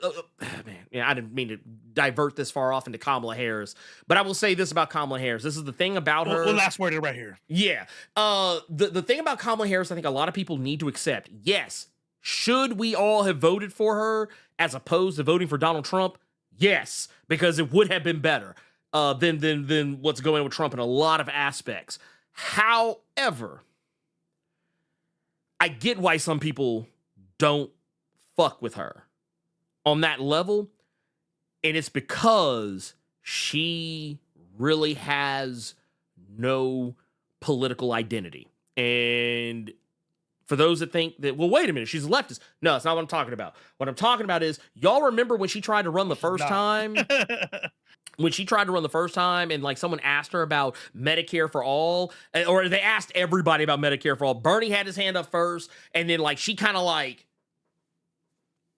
oh, this seems popular. Like she heard the reaction Bernie was getting and was like, oh shit, let me get my hand up. Remember how like she was literally talking about how like I want to say, didn't she make some joke on the Breakfast Club how she used to like be in college listening to Snoop Dogg and getting high when at the time she was in college Snoop Dogg wasn't even on the radio. She just said shit. Yeah, she was just saying shit. Also, it was the whole, in the midst of even saying all that, was criminalizing people for smoking marijuana. That's right. And let me take you another step further. The whole thing she said that has been used against her ever since, the whole like giving sex changes to free sex changes, was it to criminals, to prisoners, and but she didn't clarify any of it. She just said a random. Here's the thing: Kamala says lots of random word salads, and that's why nobody takes her seriously. She like every time she went on that campaign trail, she had there was always like 3 specific things she would keep repeating over and over and over again, and it kind of reminded me why people don't like Democrats. It's because they're too fucking smart for their own fucking good. Yeah. You talk to people as though they get what you're saying. They're also bad they're also bad at rhetoric. Well, no, that's exactly. That's it. They're not smart enough to like speak to us. Like, look, just fucking lie to me. Yeah, just lie to me. How about you just lie to me? She's like, no, we're gonna frack the fuck out of this place. How about that? Well, yeah. Oh no, and you know what we're gonna go after? Transnational criminals. What the fuck's a transnational criminal? I don't know. And you know what? I'm gonna go ahead and say something, and maybe I could be wrong, but I think that was actually very hyper-specific wording that she used. Because I'm gonna go straight now. I think that like most of your average people probably don't know what a transnational criminal is. Yeah. Or going after transnational criminal organizations. Is it a synonym for international? It's a synonym for international, but here's the thing. I think she used it because of the buzzword in there. For trans? Trans. I think she used it. And like, I felt like she kind of hedged her bets that some people probably will see it as a good thing. Some people might see it as a bad. Either way, she's going to get the reaction. She's going to get a reaction. Yeah. And that's what, and I think that's the only reason why she kept, because she literally, I don't have the exact numbers, but if someone told me she said that on the campaign trail at least 200 times or 1,000 times, I'd fucking believe it. Because it felt like she did. In the interview, she said straight up, okay, what are you gonna do to protect trans people and trans children? I think we need to follow the laws. Like, it's like that's not an answer. You mean the laws that are being passed right now to criminalize trans existence? Like everything after that, I was just like, man. Every time there's a new think tank. Vox just came out. Was it Vox or Vice? Just wrote an article saying that they did this complete, comprehensive analysis of the election, and it turns out the same amount of people came out to vote as 2020. About give or take. The drop in money, the drop in numbers had more to do with people not motivated to come out in the first place. Yeah, it wasn't even, and I was wrong about this because I was like really big on this, but supposedly it was not really that much about Palestine. No. And it wasn't about being too far center either. No. The two things that I was like, this is what fucked her. This thing was like, not really. People just didn't come out. But even then I say, that why didn't it come out? Speaks to something. Exactly. You knew Trump was going to be president if you didn't come out. What made you stay home? Probably because of shit like, I'm going to keep fracking. You know what I mean? Like, man, fuck this shit. Just give it to Trump. I don't know. Now, do I wish Kamala had won? Yes. Yeah. Of course I do. You'd be silly to not. But I'm mad at her for not winning. So. Yeah, well, I mean, the thing is, it wasn't really anyone's fault but her own. She knew, like, she literally, like, one of the things that was, like, the hard, like, Brand, we know that wasn't the real issue, but I feel like if enough people to come out from that cohort that wanted the ceasefire to cut off of the weapons, and, being sent to Israel to attack Gaza, to carry on a genocide, for Christ's sakes. Yeah. I think if she would not have waited until the middle of the fucking night, the night before the election, to say that shit, I think she would have been a lot better off. But once again, Mike Manhattan said this, it makes a good point, and that right there, what you just said, is Biden's fault. Yeah, and also knowing what we know, that old fucking decrepit fuck's ass is just sitting there like, nah, I'm not moving. I'm back in the race. Like, get the fuck out of here, dude. You're not. All right, we got 2 months left. You know what? Fuck it, you can do it. You have it. Yeah. Okay, we got it. And you know what? It makes me wonder if now, like, the reason why he dropped out of the race had less to do with, like, pressure from anyone else and more just oh, shit, I got cancer. Oh, yeah. Actually, everything makes more sense now. Because they knew. I wonder if he knew. Yeah. You know they knew. He didn't just... here's the thing I'm going to tell you right now. He did not just find out. Yeah. He knew. And I promise you, everyone in his cabinet knew and had known for a while. How long? You're probably right. But I mean, because that's not something that just comes from out of nowhere. I mean, it can be, but I mean, that's not something, not like that. The way it was talked about, I promise you, he knew. Well, but here's to hoping the next guy, same thing. Say that worse, faster. Just get him. Well, and to kind of get us back on track, because you know what, just to get us back to the thing. But yeah, the commentary on, and it wasn't even just those the doofuses that were the main thing, but also like the rebellion itself. Like when you start getting to the boots on the ground portion of the rebellion, that's like closer to the action and everything. One of the things that I that I really appreciated was like, yeah, there was a lot of like, oh no, we're not going to do it this way. We should do it this way. We shouldn't fight this, because I forget the name of the one character, but there's a character that comes up kind of a little bit closer to probably the middle of the second season, who's like, no, we need to resist quietly, and there was like, no, loud. We need to be loud and proud. We need to fight. And this other guy's like, no. To motivate everybody else, yeah. Right. And it's like, but the thing is, there's so many things that pop off in this show that are analogous to the things that we're literally experiencing in our real world politics, like right now. Like even the stuff like when you get outside of like the spy thriller aspect of things, but like when you start getting closer to the Mon Mothma of it all. When you get to the Mon Mothma of it, like there's a speech that she gives towards the end of the series. Not the end, but like I think it's like episode 10 in or something. 2 or 1? In this one, in season 2. There's a speech. She gets a good one in season 1 where they all like turn off their shit and walk away too. Damn. That's just like us. And she does it again. She does it again on this season, but this time in response to not just the Empire, but there's a thing that happens like I think it's like episode 8 or 9. Mm-hmm. Might be 8.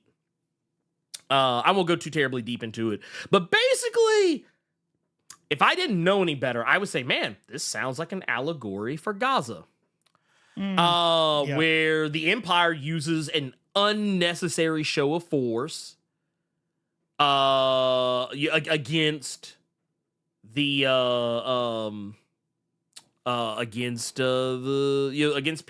regular everyday people who aren't violent. Right. They're like the people who are protesting non-violently. They're just chanting and singing songs, and the Empire pulled some fuck shit and started a fucking riot.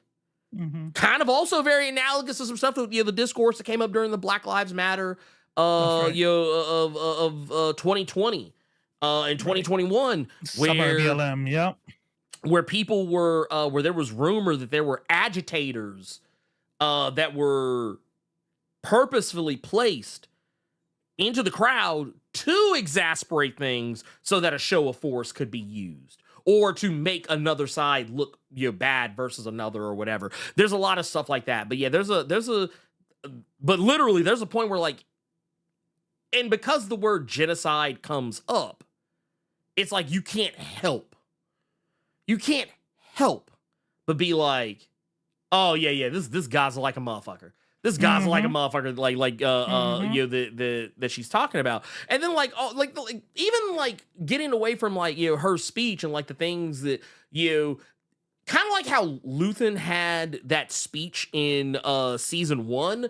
Mon Mothma, while it's not she has a speech obviously, but she has a moment in the show that's almost like a physical like I don't want to say interpretive dance, but I mean it's the closest thing I can come up to it. But there's basically a thing like there's a party that's going on where basically she's kind of like in action showcasing the same type of nuance that Luthen has to show, where he has to pretend to be down with these motherfuckers so that he can get close to them and screw them over. Like it's you have to throw yourself. Is it the party where like her daughter was supposed to marry the criminal son? Yeah. Mm-hmm. Yeah. And like, like, which by the way, that shit was really fucking fucking with Jeffrey my head. Guyot. The Gaza situation has been happening for much longer. Yeah, much for a while. Let me be clear. October 7th was not when Gaza started. That's not what. And you know how I can tell you that? When I was going back and watching those old episodes of Def Comedy Jam that came out back in like 92, 93. There's a joke that comedians often would throw around. It's I don't know who originated the joke, but it's a joke that I'm old enough to remember so perfectly that I can recite it. Like if I went out into the world and said I wanted to do a stand-up comedy show, I could recite that joke. Like word for word, verbatim. And I will. And it's basically about Gaza? Yeah, it's basically like they talk about how, oh man, dude, the Israelis and the Arabs, man, dude, that, man, this shit's crazy, yo. Cause check this out, man, the Arabs, they bad in the motherfucker, man. Cause look at them, you know what they doing?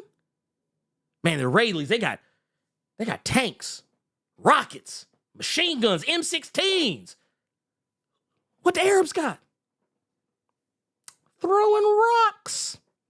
Slingshot, yeah. And like, and here's the messed up part. The Israelis are blowing up buildings, making more rocks. So this shit ain't ever gonna end. That's right. That was, and here's the thing. I didn't make that joke up. That's a joke from 92. 1992. Just to tell you. Funny? What's that? So, Howard, who's the center? NBA center, Howard. Dwight Howard? Dwight Howard. Yeah. So, there's a clip that went out. I'm gonna clip it. And I'm gonna post it on Threads. But there's a clip of him in a recent interview where he's talking about how he got in trouble for saying "Free Palestine." Oh yeah, and he got a bunch of phone calls saying that you need to take this down now, and he thought he was going to lose his job.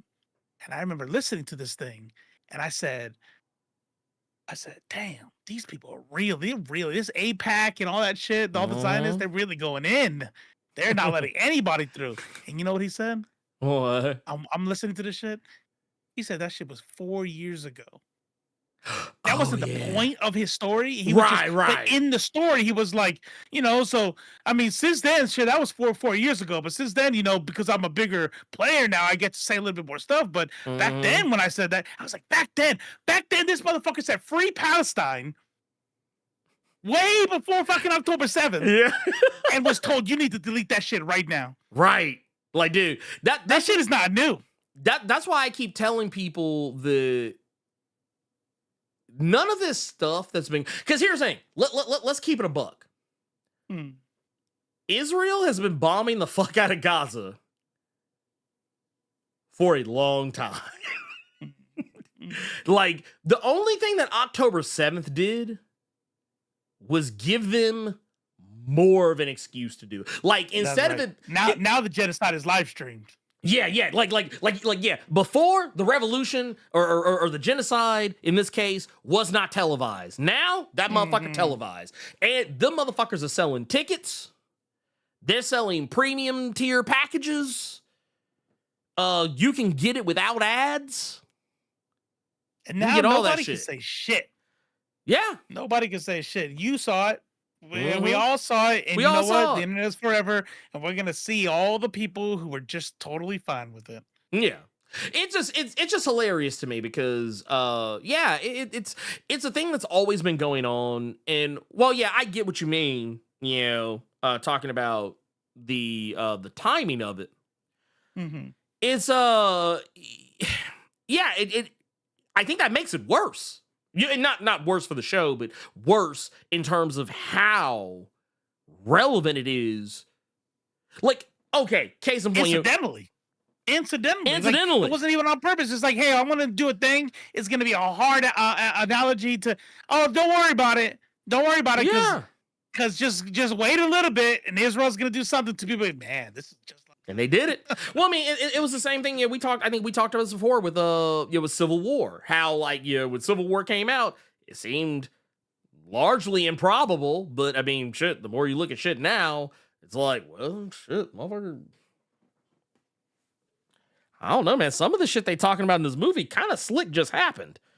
It kind of makes you not the exact same things, but very similar fucking things. Like, the FBI hasn't been shut down, but it sure the fuck does have a new director who's a fucking idiot, so it may as well be shut down. Yeah. Actually, dude, you know what? John Surge brought up something that I actually need to go back and look at this. I got to figure out what. Oh wow! I got to remember what episode this is, but I believe it. I mean, the Hulk did it with Saber, right? I mean, yeah. when that movie came out, yeah, like where Hulk was mad about all the Palestinians dying. But you know what's funny? Listen to the old. You just kind of said it in when you restated the joke. Listen, you know why? When you look at the 80s and 90s, they were calling them the Arabs. Yep. They were calling them the Arabs. That's not an accident. No. That's exactly how Israel wants you to be describing them. They want you to see them as something else. Yeah. They're like, don't call them Palestinians because that means that they're owed a nation. Like, now we're just like, no, we're not going to call them just any. They're not just random Arabs. They're Palestinians. And somebody said, I mean the government. I'm not anti-Semitic. No anti-Semitism here. Not just the government. Every motherfucker who's in there that supports that fucking thing. If you are a Zionist, you are trash. Period. No country has the right to exist. Well, it's right here. So I found the episode. It's called "If It's Doomsday, This Must Be Belfast." It's it's episode 12 of season 3 of Captain Planet. Came out in 1992. Oh, damn. That's rough. Man, that's crazy, That's right? a missed beat drop. Just needed 7 more years on that. Yeah, right? yeah, right. Just 7 more. I could have been like 1990. Yeah. But hey, yeah, we'll just take what we can get. Free Palestine. I did it. Super I finally chat. got it. There you go. Like I said, I'm just saying. But no, oh wow, dude. So yeah, check this out. I love looking stuff like this up because you just learn a lot of shit. But check this out. So it says here, this episode is considered controversial and quotey fingers out of touch by many fans for its oversimplification of 3 major world conflicts fueled by human rights abuses, as well as for some less than accurate portrayals of local cultures, i.e. stereotypical accents. This episode's message of each side needs to see reason can be seen as offensive, as all 3 conflicts involved inequality and governmental overreach targeted at a particular side and not necessarily simple mutual disagreements. Oh, that's actually kind of based. Yeah. I thought they were going to go a different direction. That's not like, okay. Yeah. Like, no. Okay, who streamed that? Who's that? Well, no, this was so okay, if you go to the Wikia page in here, I'm gonna pull this up so y'all can see, because just so y'all know I'm not making this shit up. But this is get that shit out of the way. But this is the Wikia page, the fandom page for Captain Planet and the episode in particular. And this was something somebody put here. Like for just to note, if there was anything significant about the episode in question. Yeah, I was not. That was a they had me in the first half moment when they're talking about oversimplification and stuff. I'm like, oh, here we go. It's complicated. No, bitch, stop. Oh, they're like, oh no, you're right. Yeah, you're right. Okay, never mind. No, you right. Based. Based kings and queens out That's here right. holding the page down. But no, I love to see stuff like, well, and also I expect with Captain Planet, because it was a woke show, yeah, especially for its time. But like the people who watched it, I feel like that created a generation of people that might have been more woke than the show itself was. Right. But yeah, and we can always strive to be better. But what I will say is, in regards to Andor, the thing that I think a lot of people need to really sit down and understand is that there is no nuance to the Empire. The Empire are not the good guys. They are so far from the good guys. They will never be the good guys. And they will always be the Empire. Goose stepping Nazis. 100%. Can I Space say something Nazis, to that, but Nazis nonetheless. Nazis yes. nonetheless. Look, so as you were saying that just now, I was thinking in my head, you know what? That might be one critique I would have, though. You know what I mean? Because it kind of, there's gonna be a but, though. There's a but. Oh yeah. It kind of makes it easy. It gives people an out to say that's not me. Right? Oh, if you make the other side too cartoonishly evil, then who is that? You know what I mean? Like you have to actually be Nazi Germany, you know? Right. But I do like that guy who got in trouble for still going after Andor and then got into that thing. Cyril. Cyril, yeah. I was like, I kind of dig that because there is nuance to him. Yeah. I don't know that I would call him a straight up Nazi.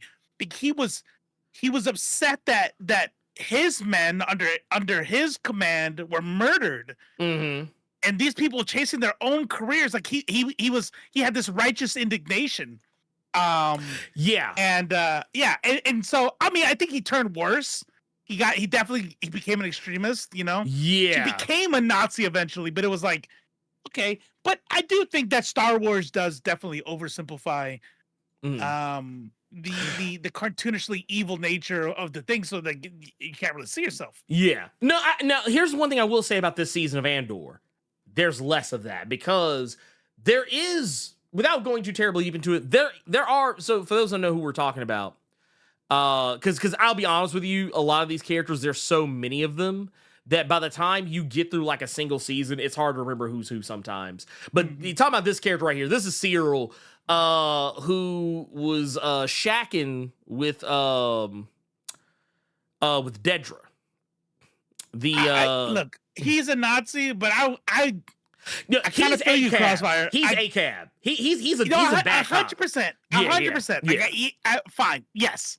Mm-hmm. But when season 2 came out and I saw that he hooked up Dedra, I was like, you know what? Good for you. Good for you. You've been shit on. Your mom hates you. You got the girl. Now go kill yourself. I mean, go, jump off a bridge in Minecraft. And then But in this moment, good for you. But something that was kind of funny about that though is and you'll see it as it starts to pop up as you get through more of the episodes. They do actually give you more context for his character and flesh him out in a way that I actually thought. I'll put it this way. I don't feel sorry for him, but I get why he's the way he is. For sure. Yeah, for sure. It's they definitely do dig in his character a lot more. In season 2? In this season, they put him in a position where he has to make some choices, and he has to so the whole thing that I always thought was interesting about his character is that he never really was in the shit. Not really, until you got to that one scene in the first season where all the fucking blasting was going off and whatnot, and he was like, oh shit, what the fuck is going on? You had that, but he was never really a boots on the ground guy.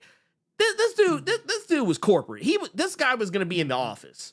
He wanted to be he was top flight security of the world. But he was top flight security trying to be in the penthouse. But then he was a true believer. Oh no, 100%. Yeah, he Law was and Order, dude. And everybody else is just criminal rabble, just ruining shit. That was him. White man's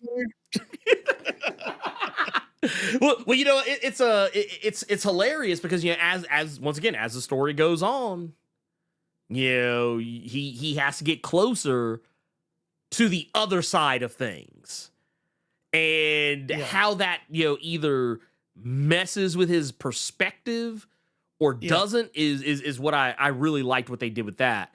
But now when you get to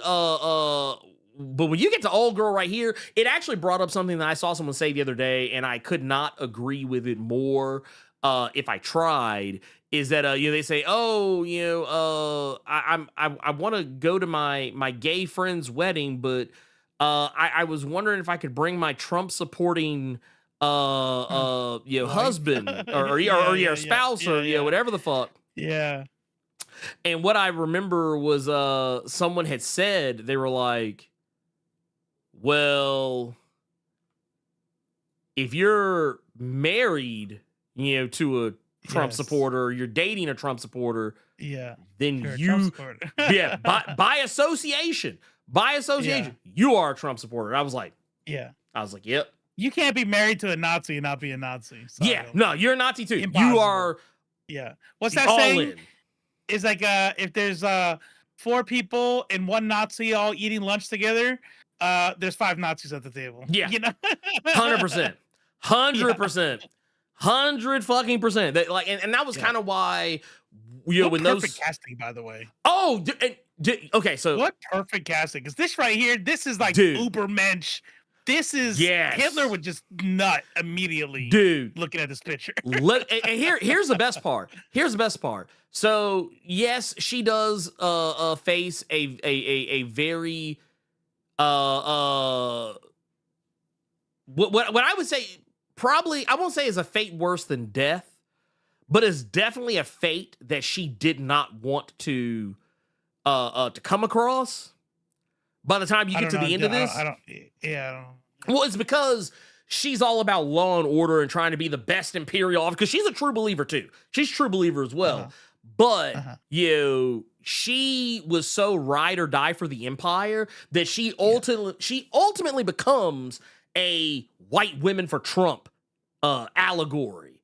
That this is a leopards eating faces allegory. Okay, you talking about when they give her when they reassign her? Oh no! I'm talking about what happens at the end of this. That. After that, like what happens in this there's something that happens towards the end, and basically it's like, oh, bitch, you thought. Okay, so the reassignment's not the thing. There's still more shit to happen. There's still more. Yeah, she's and I love the fact that the actress who plays her was like, yep, she got exactly what she fucking deserved. Like she was like she didn't get away squeaky clean. She was like that. I was love to see it. But it also shows that loyalty to the Empire is not like ever. Like, because basically that's what she's a pick me. She's a pick me.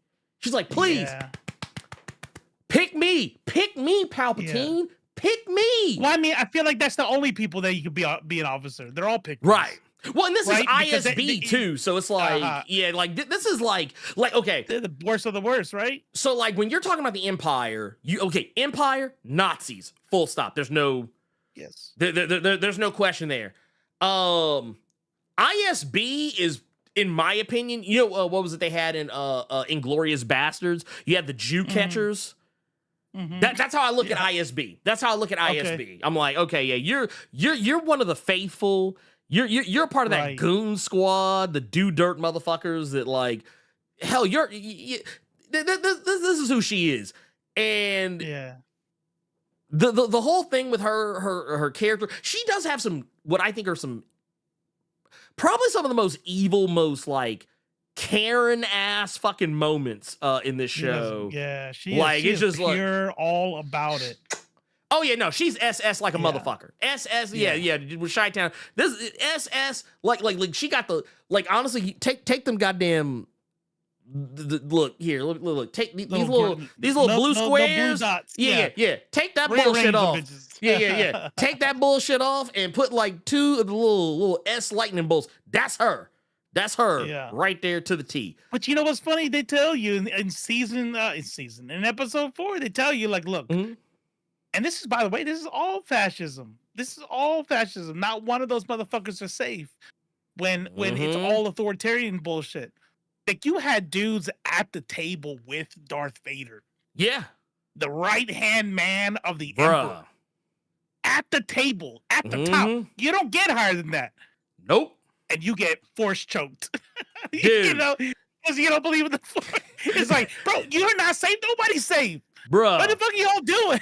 It's like, wait a minute. Look, and you know what I love about it is that, like, okay, so when you get down, like imagine being the fool, dumb enough to say some shit, and then, like, you like, you'd be like, man, I'm gonna shut the fuck up, man. Ooh, you about to catch it. You about to catch it. Yeah, this is a political thriller. I mean, is there action? Yes, there's action in it, but the action is the bug, not the feature. Don't go into this expecting to see Jedis jumping out of speeders and then do the little. Wait. Here, I'm gonna do the thing. Do the little number from the prequels where they CGI jump out of the car, land, and go like, ugh.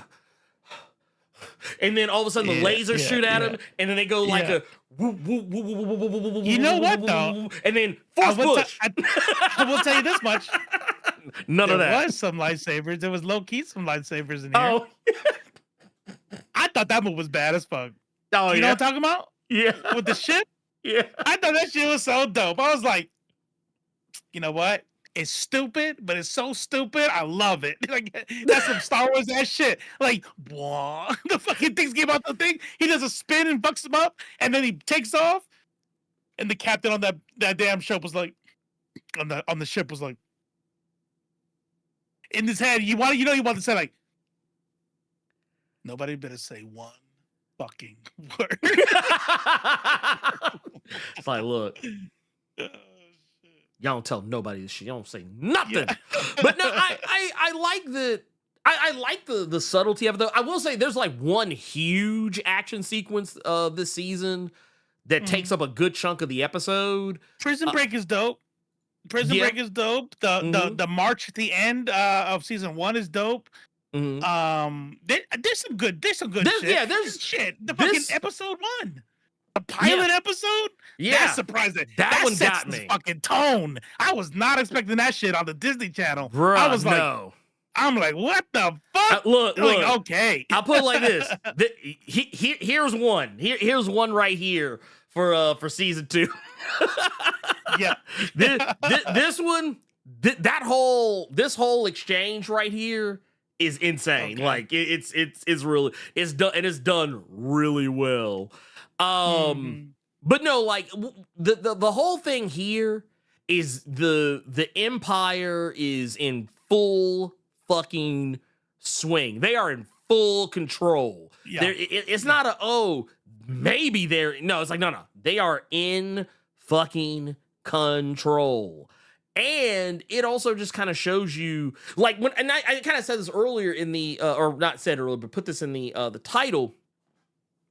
The reason why, I kind of, got excited when you said earlier to my house, like, this show basically said, like, yeah, man, we ain't ready for revolution.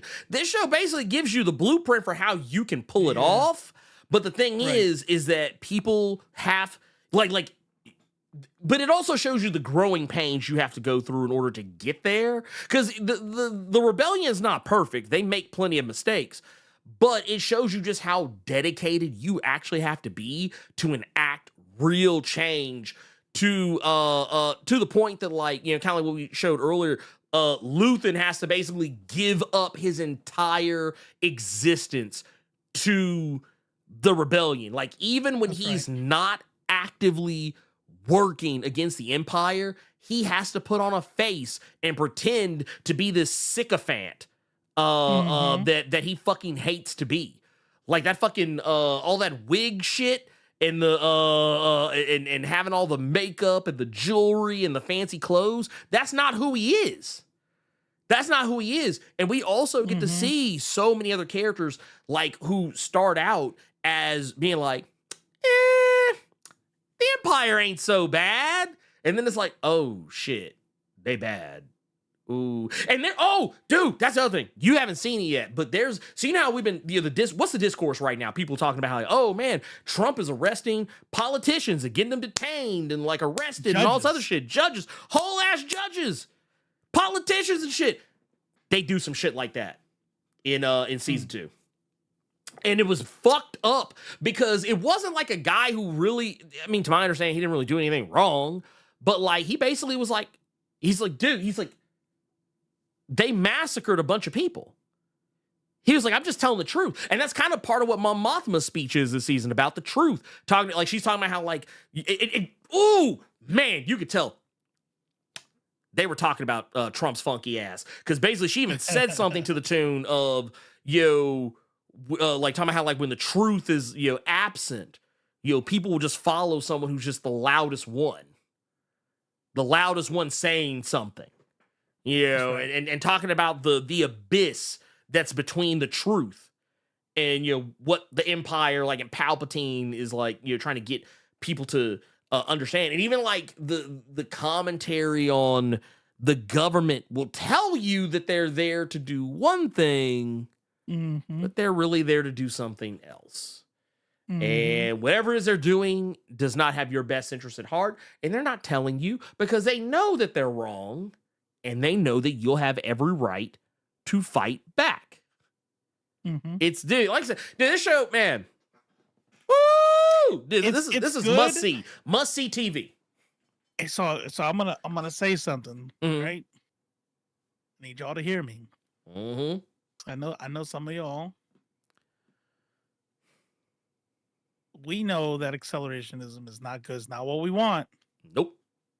But check this out. There's a little thing called material conditions. Okay. I was actually talking to a buddy about this. Judah Red. I was like, you know what's funny?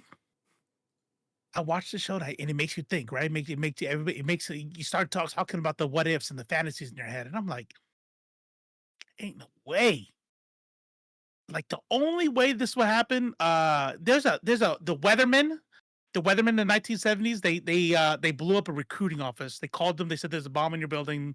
Got them evacuated. They didn't want to kill anybody, and they literally blew up a Marine Corps recruiter's office in the 70s. They found out who it was. Those guys probably died in prison or some shit. I don't know. It's like, well, that's what will happen. It'll be something. Some people will say like, let's do this shit, and it's gonna get shut down quick. We have air assets that can just sit over like any piece of land and just go, hey, there's cars moving here. We're not talking about like, oh, with cameras. We're talking about it's gonna be dots on a screen and giant radar that's picking up people walking, all this shit. I'm like, no, bro, like there's no way we're fighting the Department of Defense. Mm-hmm. There is a way for a revolution to happen, and I think that if you saw season 1 and you saw the prison, oh yeah, those prisoners outnumbered the guards the whole time. Mm-hmm. But they didn't have the material conditions, and the material conditions aren't just the things that you have, but also the drive. You know, do you have the numbers? Are the people too comfortable? Right? Mm-hmm. And it wasn't until they found out that they had to kill an entire floor to cover up that none of the prisoners were ever leaving that the material conditions were then met. Mm-hmm. And that was what Andor needed to finally, like, okay, are you guys angry enough? Good, let's get this going. It's like, can we please get the fuck out this place? And I am not saying that I'm a fan of accelerationism, but I will say this much.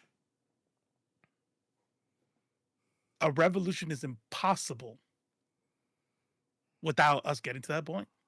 Yeah. It is impossible. We just do not have, we cannot, you will never be able to beat the United States. No. Ever. No. So that's kind of why I was kind of excited about the tariffs. I was like, bro, if he fucking wrecks our economy. Oh, that's a wrap. If he wrecks our economy, if shit goes down, if we lose everything, if people start rioting, you know what I mean? If billionaires fucking lose all their money and say, fuck you and turn against Trump. Bro, this could be it. This could be and once civil war, you know, like, I'm not saying I want a civil war. I'm not saying there's gonna be a civil war, but those would be the conditions to where it's like, okay, shit is fucked up enough. Now the military command has been decentralized, and that's when you're gonna start seeing these pockets of people. Now, the scary part is the right wingers are thinking the same thing. Mm-hmm. So there's no way to know, like, okay, well, you better fucking hope you win. You better hope you win, because the right wingers are gonna be doing the same exact thing. The fucking Nazis the Nazis who think that Donald Trump is not Nazi enough, they're gonna be fucking collecting too. You know? And so, but point of the matter is, sitting here paying fucking $1,000 for an ambulance ride because you had a heart attack, bruh, being in medical debt for the rest of your fucking life, you know, making minimum wage so that you could be a part of the machine that makes somebody else a billionaire. None of this shit will ever fucking change. Nope. Until something fucking happens. And that is the fantasy. That is the, you know, like would I ever want to be the person to like cause that acceleration? No. But it's like, man, it sure would be, you know, that's the only, you know, I'll watch what I say after that. But you know what I'm saying? Like I don't want to look up like yeah, all of a sudden see a black bag go over Robo's head. Yeah, like, oh shit, I'm going. Like, oh shit, man, he'd been disappeared. No, I'm 100% with you on that. I also will say you're ahead of the game, Beatmaster. You're ahead of the game. You want to be ahead of the game. Get the bitches in warehouse. You know, we needed them. I mean, I'll say this much: we got a television out here, just out here spitting facts. It says math ain't matching. By the way, on the likes, Yeah. Man, come on, we gotta do better, y'all. We got 173 people in here. I see 135 likes, man. It's free, man. Just hit that button. Yeah, if you've been here for a while tripping with us, go ahead and hit that button. Just hook us up. Hook us up. I would never, ever, ever, ever, ever, ever, ever be any kind of way due to people being light on donos. Some months are good, some months are bad. Everybody's hurting. Mm-hmm. But one thing I will never understand is how people do not like and share. It's like, that shit is free. That shit is free. You don't have to give me money. That'd be nice. But you don't have to. I mean, we're hurting. We get it. Yeah. I mean, like and share. God damn. Well, because here's like, and I say this all the time. And I probably shouldn't, but I mean, shit. If you hit that like button, that right there, just like that by itself is like that's black gold. That's Texas tea. Shit, you can spend that anywhere. You can spend it anywhere. And guess what? Don't cost you shit. Don't cost you a goddamn thing. But yeah, like if I had my choice, I mean, yeah, I would much prefer that yeah, man, just drop that like, man. Don't hold it like the Ace of Spades. Don't hold it like the Ace of Spades. Don't wait till the end, because I'm gonna tell you right now, we've been live for 2 hours. So 2 hours, if you look, I'm gonna tell you right now, if y'all been here this long and okay, first off, I don't watch anything for 2 hours. Jazz music. Yeah. See, here's the thing though. I'm not Carter. He put on jazz music, I'll be like, oh, that's nice. That's dope. Light down a little bit. Yeah. I'm like, oh, okay. You know what? Don't like it. This. Yeah, go ahead. See, no. What I would do is I'd find like some yodeling music or some bullshit. Be like, yeah, we're just gonna some yodeling, like, some yodelehi hoo bullshit. Yeah. Like, yeah, whatever. Have you ever heard that boots walking up and down again? Oh, yeah, yeah. That's I think the poet dude. Yeah, I think my kid Sirs brought that really? to my if it's the one I'm thinking it is. So Mylene, you should play. This is the song. Actually, this should be it right here. Put this shit on a button, and I'm gonna send you a link to it. Mylene said, "Hey, I heard on TikTok this song they said they put in survival school in the military. Is that true?" And I said, it absolutely is. And if you play it, it's like so I was in survival, I was in SEER school, and boots video walking up and down again, Rudyard Kipling, yep. This right here, if you send this out, boom boom boom boom boom boom, Play that for about 10 seconds. It's public domain, so you're good. Oh, okay. No, this is definitely not what they were telling me about. Okay. It's public domain. This right here played for like 9 hours straight, like super fucking loud. We were locked up for the night. I was in this fucking like coffin of a cell. And this right here is what they played over and over and over and over and over, and it was okay. It's fucking yeah. Here, I'm gonna play this. Those of us who have never been engaged in actual warfare have very little idea of some of its worst horrors. One of the most terrible being the agonized impression made upon the minds of the infantry soldiers during the long forced marches. Soldiers have been known to go absolutely insane with the you know what? I know why you can't hear. Feet all around them. There it is. Yeah. We're I could hear.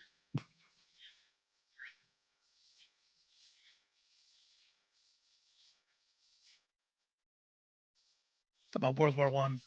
Oh, okay, yeah.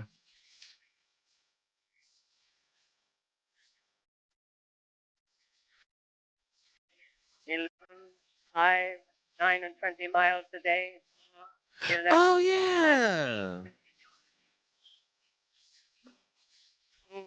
Yeah, because it was in 28 years later. No, don't. And then each verse he gets like look at what's crazier and crazier. It's like because he's losing his mind as he's reading it. It's supposed to be like a moving up and performance. down It's again. actually pretty dope. Men go mad with watching him. There's no discharge in the war. Count the bullets in the bandoliers. If your eyes drop, they will get atop of you. Boot, moving up and down again.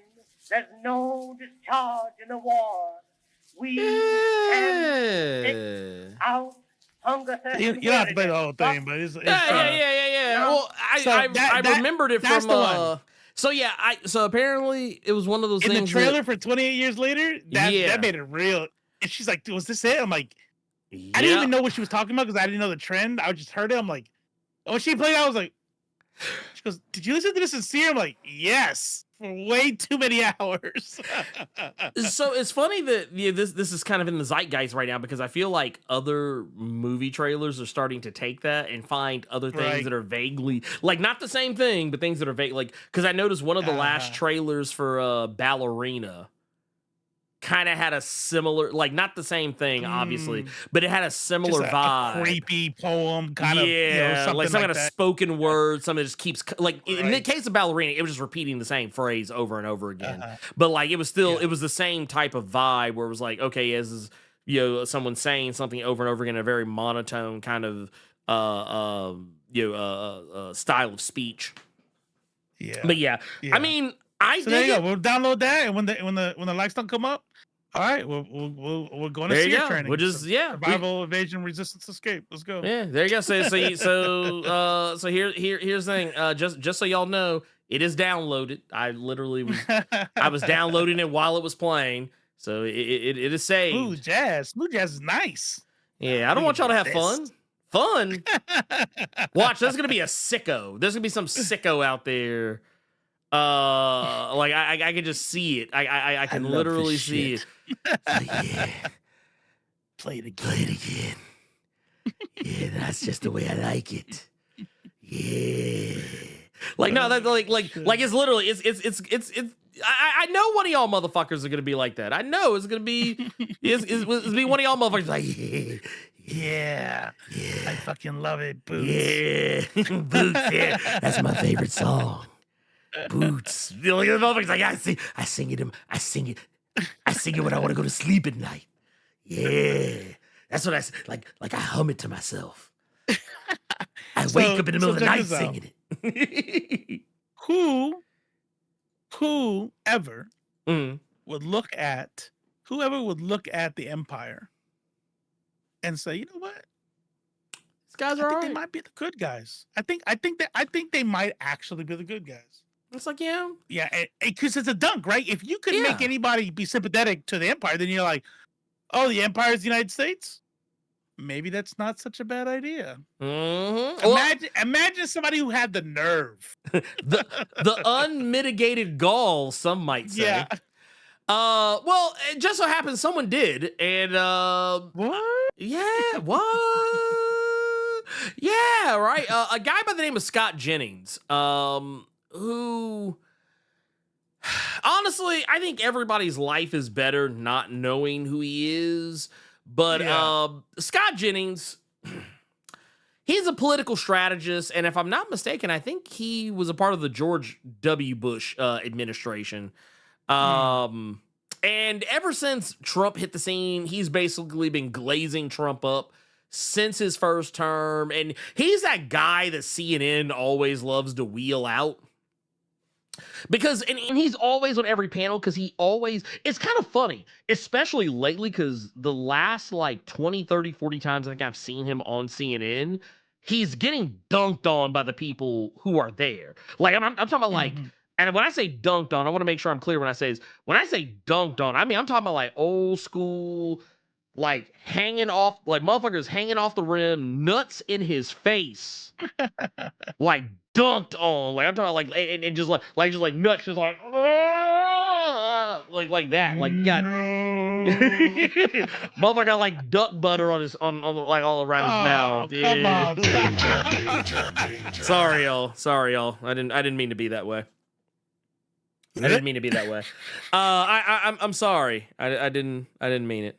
Oh, somebody asked if chuds think that the Empire's cool or something. I'm gonna out myself on something. I bought a bike in 2010, a motorcycle. I definitely put an Empire sticker on it. Dude, let me tell y'all something. I know motherfuckers who got the Empire logo tattooed on their person. Hey, I'm a badass. Oh, man, that's cool. I'm a badass. It's a space swastika. It's a dude. I knew a guy had the fucking Death Eater. Man. He had the fucking Death Eater. The Death Eater symbol from Harry Potter. They're fucking Nazis. Like I've seen people do that shit. Maybe they're telling you something. I don't know. For me, I was just a cringe fucking an edgelord who needed his ass whooped. Well, here's one thing. Here's what I'm going to do with this clip. I'm going to set this clip up. Yeah, go ahead. Because I want to put a little context on before we play, because I don't want anyone to think that we don't know. In this segment, it is not meant to be taken seriously. Mm-hmm. What Scott Jennings is saying, it's very obvious, hypothetical. And even you could tell he's kind of doing a little snickering here and there as he's talking about it, because he realizes that it's supposed to be a joke, I presume. Mm-hmm. But the fact that he's saying this, and he's saying it pretty effortlessly, and making a case for it, mm-hmm. based on that, as well as some other things that he has said and or done in the past, I know that, well, yes, he's doing this during a joke segment. I know that he believes this. I'm almost positive. You couldn't tell me he doesn't believe this, because he's literally carried water for Trump on very similar issues as what the Empire has perpetrated in fucking fiction. Yes. So it's one of those things. While yes, this is a joke segment. The fact that people do that shit all the time, though. People are like, well, I'm just making some jokes. It's a joke. I'm playing. It's just jokes. I bet you were. It's just jokes, baby. Nothing. But yeah, honestly, it pisses me off. Actually, I find that the fact that they keep, and also this is what I love. You know what? I don't like that CNN keeps putting him on television, but I do appreciate that whenever they do, they ensure to put him next to multiple black and brown people so that they can drag his ass across the fucking studio. But yeah, let's look at this video. This is a clip from I believe this might be Abby Phillip. This might be the Abby Phillip show. That's usually where he is on her show, but she's one of the few people that actually has some sense at CNN, even though sometimes she can act a little brand new as well. She's usually a little too quick to try and make everybody play nice, even at the detriment of herself. But we'll take it. But here, this is Scott Jennings being an idiot. Nah, go ahead. I think it's time that we took a different look and a new look at the reign of Emperor Palpatine. I think maybe I mean, you did a podcast on this. I think he's getting a bad rap. And look what he did. He took on an entrenched deep state at the Jedi Council. He tried to bring order to the, he wanted free and fair and reciprocal trade around the galaxy. Blew up Alderaan. Okay, that right there, that should have been the end of the segment right there. That should have been the end of the segment right there. Hey, war is hell. What's he gonna do? Sometimes you gotta blow up a planet to make sure there's on the greater good. You know what I'm saying? Like, what kind of shit would have happened if he didn't blow up the whole right? Planet? You know what I'm saying? Just delete everyone that was on right. He's like, well, no, I just love the fact that this is supposed to be his segment right here. Yeah. And all it took was one line. One dude just came and blew his whole shit. And here's the thing. I want to make something very clear. I don't fuck with Van Lathan like that. Not like that. I mean, he has some good takes, but he says some dumbass shit too. I think we talked about this before in regards to him having that idiot TK Kirkland on and talking all kind of crazy and just sitting there like being like, oh yeah, just nodding his head right along. Meanwhile, the woman who was on the show co-hosted with him, she just like, oh, so you ain't gonna come collect your mans? Yeah. We're just gonna let this happen. We just gonna do. Okay, got you. But I'm gonna let him. You know what? Because I'm a kind person, I'm gonna let him keep cooking. But I do want to say real quick first, that whole line he said about getting rid of the deep state Jedi and all this other shit. Here's the thing: the Jedi are the good guys. I just want to make that clear. The Jedi are the good guys, and the Empire is led by the Sith. Objectively, the bad guys in every fucking story. The Sith that's the always bad. What is the joke exactly? Like, because you're actually if you're talking about the deep state, you think that there's this hidden cabal of people pulling the strings. In your joke, you're making that the Jedi, who are, like you said, the good guys. What exactly is the joke? Like, I don't. Like, haha! I'm gonna make a joke that the Empire's good, actually. So the whole thing is like, basically, this is something that they do on the Abby Phillips show, where it's basically a devil's advocate segment, and they usually have this asshole do it.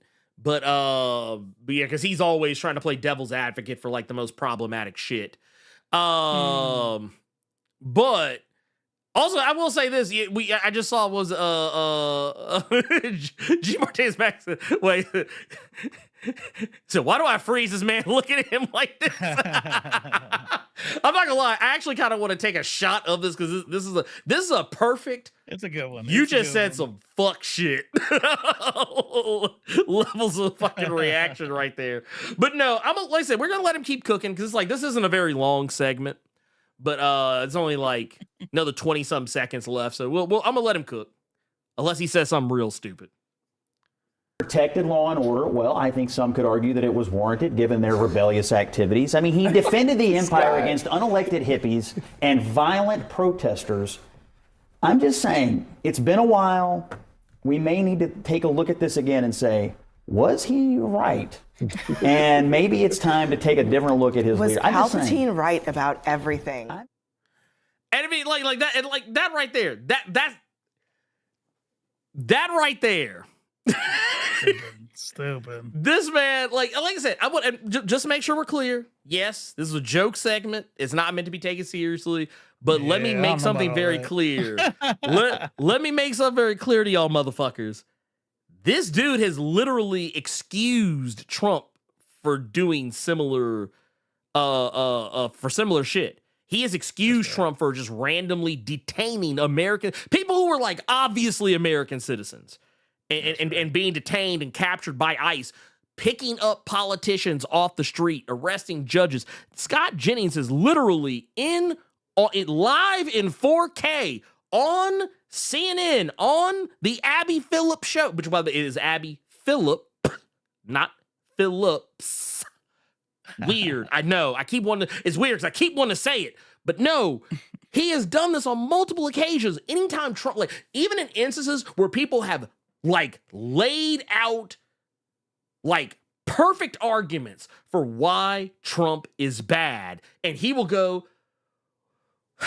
well, you know, sometimes you just gotta do stuff. Like it says, like I remember someone actually cooked his shit because he basically said, and I think it was Abby Phillip that did it. Yeah. But he was talking about, oh, well, these people aren't following law and order, and he's just following the letter of the law, da-da-da-da. He should be allowed to do this, that, da-da-da-da. He should be able to ignore all these other things, yada, yada, because he's the president. He should have special powers, yada, yada, yada. And Abby Phillip brought up something that he said when Biden was in office. And use it against him. And he was like, well, technically it was, that's different. Yeah, he's that. Okay, like I just want to roll back just so y'all can kind of see who I'm talking about here, because I feel like you kind of need to see his dumb clown face. The Jedi doesn't kidnap children. They just strongly suggest to the parents that they have the right to take them. Yeah. So yeah, I mean, look. Let me keep it a buck with y'all. This guy, totally different. This guy, I promise you, he hangs out with Matt Gaetz. I promise Probably you. dates the same people. Yeah. Hey, man, he like him young. Favorite chord is A minor. But yeah, no, it's this dude, I guarantee you, he hangs out with Matt Gaetz. Because I do distinctly remember him defending Matt Gaetz at one point. And we all know pedophiles, they run in the same circles. Birds of a feather. Always. They like pedophiles are always in lock fucking step. I always like to bring, remember we talked about what was that documentary, the docuseries, Quiet on Set? Oh yeah. Man, I can't remember the motherfucker's name. The channel it was Dan Schneider. Right? It was Dan Schneider who was the main subject of it. But there was the guy who was a victim? Yeah, there was a guy who was victimized by somebody, and he came up on he came up on the show. I can't remember the motherfucker's name. But Drake and Josh? It was Drake Bell, the guy. Drake Bell was the guy who got victimized. Assaulted, But it was, I'm trying to see if I can find a picture of this motherfucker, because he's always like, it's funny how, wait, I found that motherfucker. Got him. Found his bitch ass. Who's Corey Bauer? I've been looking at this comment. Would the Empire be better if you replaced Palpatine with Obama? Look at yourself for that question. It's like, I'm struggling with that one. I have no idea what the fuck he means. I have no idea. But I will say this. The name that came to mind, it was Brian Peck. This motherfucker. Oh, this guy. Yeah. Did you know this motherfucker was in not one, but 2 X-Men movies? What? Doing what? Just being a random background person. Damn. He was a hot dog vendor in the first movie. And I forget what he was in the second one, but he was in it to some degree or another. But the thing is that he's a whole pedo. That's a good and guess who he's best buddies with? Bryan Singer. P. Diddy. Oh. Bryan Singer. Guy who was literally accused. And I would believe credibly accused. Yeah. So yeah. Yeah, this was Brian Peck was the guy that was going after Drake. Drake Bell. The pickle guy. This motherfucker. Him. So yeah, like I said, these motherfuckers move in the same circles. This is the reason why this motherfucker was because I think, matter of fact, at the time when all that stuff was even popping off, or at least first starting to pop off, was kind of in and around that time, and he was still getting work because of people like Bryan Singer. So yeah, so he probably was a drag queen or something then. Maybe. I mean, yeah. Right? Was he a drag queen? Maybe, or was he trans? No. He's regular ass box standard white dude. Really? Huh. Box standard white dude. Huh. Why does it seem to keep always just being that? I don't know, man. Interesting. You know what? I blame the lack of fathers in the home. Yeah, that's what it is. And all that rock music. On Threads. I made a all that rock music, man. Damn. I made a little collage because somebody made a post about like 9 kids, 6 kids, something like that had been killed by people who were here illegally. Oh, so I made one that was like 15, and it was just a list of like Republicans and pastors who have been charged with pedophilia. Dude, yes. Dude, you guys fucking all suck. Was it Brian Templesmith, the artist for 30 Days of Night? He does that shit all the time. The motherfucker, he'll literally like take a news article almost every day and be like, oh, yep, this preacher was found with the Southern Baptist preacher got found with CP on his hard drive. Oh, hey, this youth pastor, he got caught messing with underage boys and girls. It's like, that's what I would do. Man, I'm gonna remember that for next year.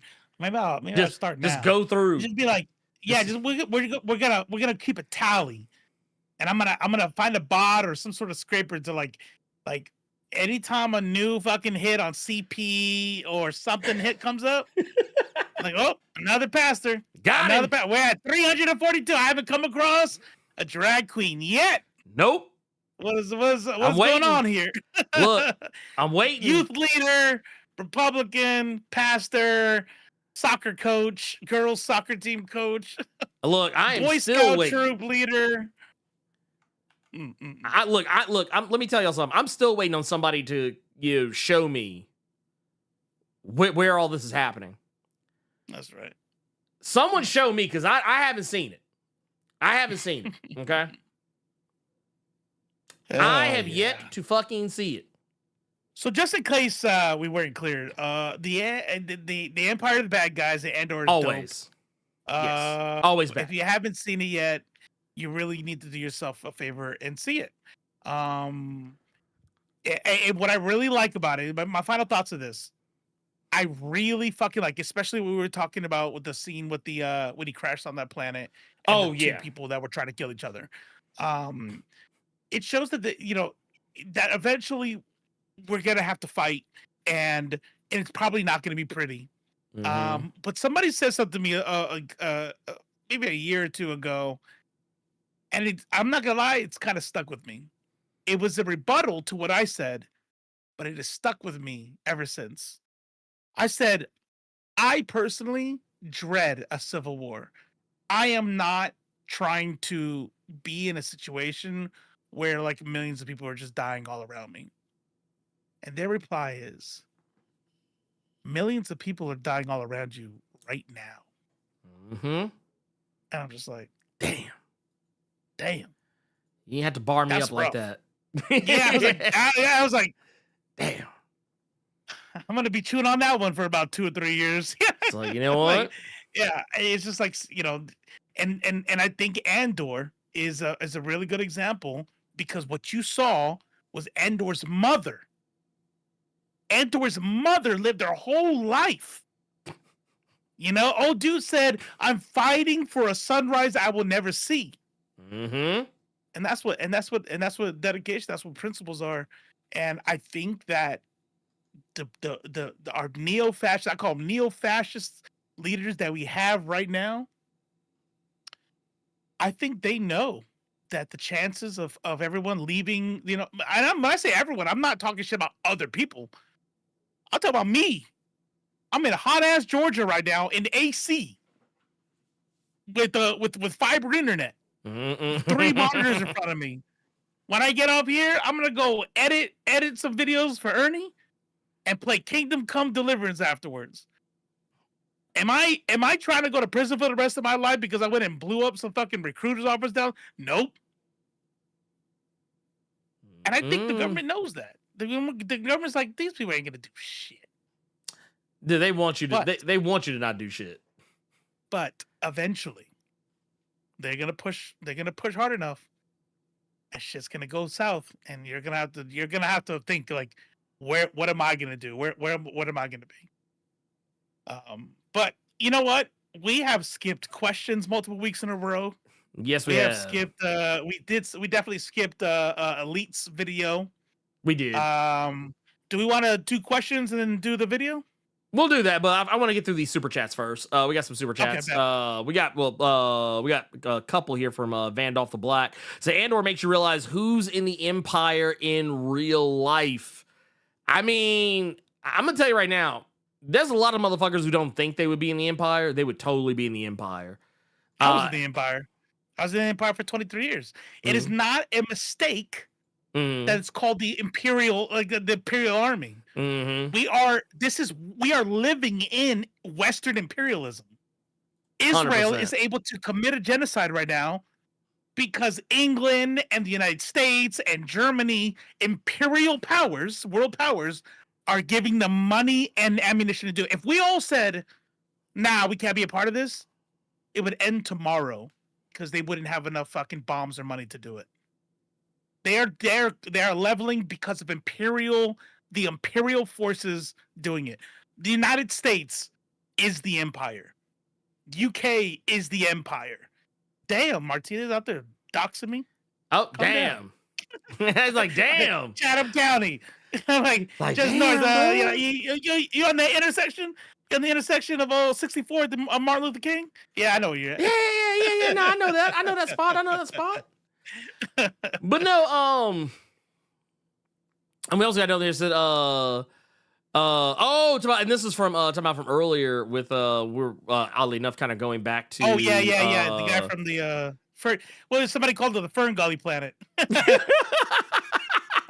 And now I will never be able to unsee it. But yeah, the guy on the so doing the rights, Tony Gilroy's son. For those who don't know, Tony Gilroy is the guy who is the writer. He's one of the writers for Rogue One, but also the writer for the show. Yeah. Which did just unrelated. But did you hear about the controversy? It wasn't real. I don't think it was that big of a deal. I don't think anyone actually noticed. No one who actually legitimately cared. But were you aware that K2, who was the robot from Rogue One, is the KX droid that was buddies. I'm stun locked on trade paper dead right now. Oh, what? 153,000 people died worldwide today. Oh, damn. Well, that's just the amount of people that just die all the time. Well, now that the room has been brought down, I'm gonna. I was like, I'm sorry. What were you asking me? I'm fucking depressed as fuck right now. I'm gonna bring the room back up. I'm gonna bring the room back up. Sorry. But no, K2. Oh yeah, who's that guy? Yeah, I like that guy. Yeah. So I don't know if you knew this, but K2 and Andor had a canonical meetup. Now this was never. Oh, that was him. Yeah. So I recognized the robot, but I just thought it was another robot. No. This is and because this is the last season of Andor, because what comes next is Rogue One. And we all know how that goes. But K2 had to show up in this season. But there was a controversy that was brought up. Controversy. A little controversy. Because of a change that was made to how Cassian and K2 met for the first time. Now, they kind of hint around it in Rogue One. There's nothing really set in stone. But a ways back, kind of in and around, maybe closer to the time that Rogue One had come out, a Star Wars comic was released. It was a little one-shot, Star Wars Cassian and K2. And it basically chronicled how the two characters actually met each other and why K2 was his friend. Because under normal circumstances, these guys are not friendly. And you actually do get to see how unfriendly they can naturally be in this season. But yeah, there were some people who got a little miffed at the idea that the writer, Tony Gilroy, basically was looked at the which, by the way, the comics are canon. But he looked at the comic that was canon and was like, nah, fuck all that. We doing it this way. He's like, nah, fuck all that. We doing it like this. That's what happens when you don't have a Kevin Feige to slap you around. Let's see what happens. It wasn't even that. He just said he didn't care. He was like, nah. He said he looked it up, saw what it was, and he was like, nah, I'm not doing that. But at the end of the day, the way the two characters meet in the show, it is different. And it takes a little bit longer. There's a little bit more space between the time they first encounter each other and the time they become friends. Not by a whole heap of a lot, but just enough that it's not as quick of a turnaround as it is in the comics. In the comic, I mean, yeah, the motherfuckers meet and it's like, all right, I'm trying to kill you. Wait, now I'm not. Let's go. Which doesn't make for good television. Let's just go ahead and say it like that. Doesn't make for good television. But yeah, the way they did it here, I thought was pretty cool. So yeah, in Tony Gilroy, I trust. And we got another one here. It says in the Star Wars Old Republic, M side has all the Trump supporters. No, it's 100% because here's the thing. There were people, and you kind of technically saw this in the first season, I believe, as well. But you had a version of Fox News in the Star Wars universe. And you actually see it a fair bit more in this season, where you can very clearly tell like they use very specific language when talking about people that are protesting, calling them insurgents, calling them terrorists, never wanting to call them by the name that they like, kind of similar to what we've seen with the I think people are starting to wake up to Israel that and Palestine. Yeah, well, because how can you not? Like, how at some point you have to recognize that, hey, we're not calling these people what they actually are. And what is one of the first keys, to fascism is dehumanization. You take away. I know the Illuminati's up there, just like, I think we fucked up with the internet. Yeah, I think this is way harder than we gave it away with the internet. God damn it! God damn it! We fucked up. Like it's just like. I mean, tell Jay-Z and Beyonce that that I'm going to take away their fame if they don't fix this now. Yeah, they look like right now. Like this is the Illuminati right now. Illuminati, they're like, he's like, oh man, fuck. Okay, fine, I guess. But no, yeah, there's so many like really like, yeah, there's a lot of really like just unabashed commentary that's not holding back. It's not trying to sugarcoat your feeling or you play with the kid gloves, with your feelings. Like, it's like, nah, dude. It's like, fuck y'all. That's basically what it said. Right. And I'll also point out, and Elite X1's kind of on that, on that same playing field. Han Solo. Han Solo used to be in the Empire. Yeah. He most certainly was. Turned it around. So was Finn. Yeah, Finn. And really, when you look at the wider narrative of Star Wars, I promise you, there's probably plenty of characters who, and you can even make a case, here when you look at someone like Palpatine. You talk about the reverse. Palpatine used to be a fucking galactic senator just like everybody else. That's right. And used to be on the quotey finger side of the angels until he was ready to strike. And some could make some cases that maybe this is kind of similar to some other things we have seen in our real world politic. You talk a good game, and then once you get in power, you're like, all right, gotcha, bitch. You know what I'm saying? Hey, Jackson. Robo is Han Solo. At first, I didn't get it, but now, I was in the Empire. He's that's like, right. that's me. I guess. So I guess let's go ahead. Do we want to do the questions first, or do we want to do Elite's video first? Let's knock out, and then we can close up with Elite's video. Okay. Bet. Let's get into our questions. Yeah, because we have a few. Oh damn! Shit. Might have to rethink this. Okay. No, I'm joking, y'all. I'm joking. Cadoba. I always think of Cadoba. Kadoma. Hello, Blerd and Robo. Hope y'all are well as can be, and finally got the Ironheart trailer from Disney. But their actions are questionable as always. I found out that they've been sitting on the Alien vs. Predator anime that was completed and shelved, that has never seen the light of day. My question is do you think there was more stuff like TV shows and movies that they're holding we probably don't even know about? I would bet a limb. Oh yeah, I would bet a limb. Yeah. I bet you there's shit that they have that's done and don't even ever plan to put it out. Oh, 100%. 100%. I promise you. Because we hear about this all the time now because of the internet. But like, yeah, I promise you, like back in the day, there was probably so much stuff that got worked on. And hell, I mean, just think about the fact that if you go back and think about the Predator films, just the Predator films, not the Alien film, just Predator. There is a whole ass other version of the movie with a completely different monster. They literally shot a version of the movie that did not have the monster in it that we all know and love. It was Jean, and that monster was played by Jean-Claude fucking Van Damme.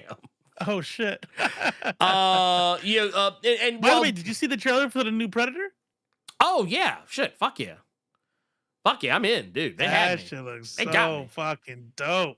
Got me, dude. I'm in, and it's a as human versus a young predator, and that's just like, hey, but it's dope because you can tell like we're not doing monster versus man versus monster. We're talking about like two warriors, equally warriors. Like, you know, there's no bad side. It was just like, yeah, I'm here for it. What I love about it too is that so many people outed themselves.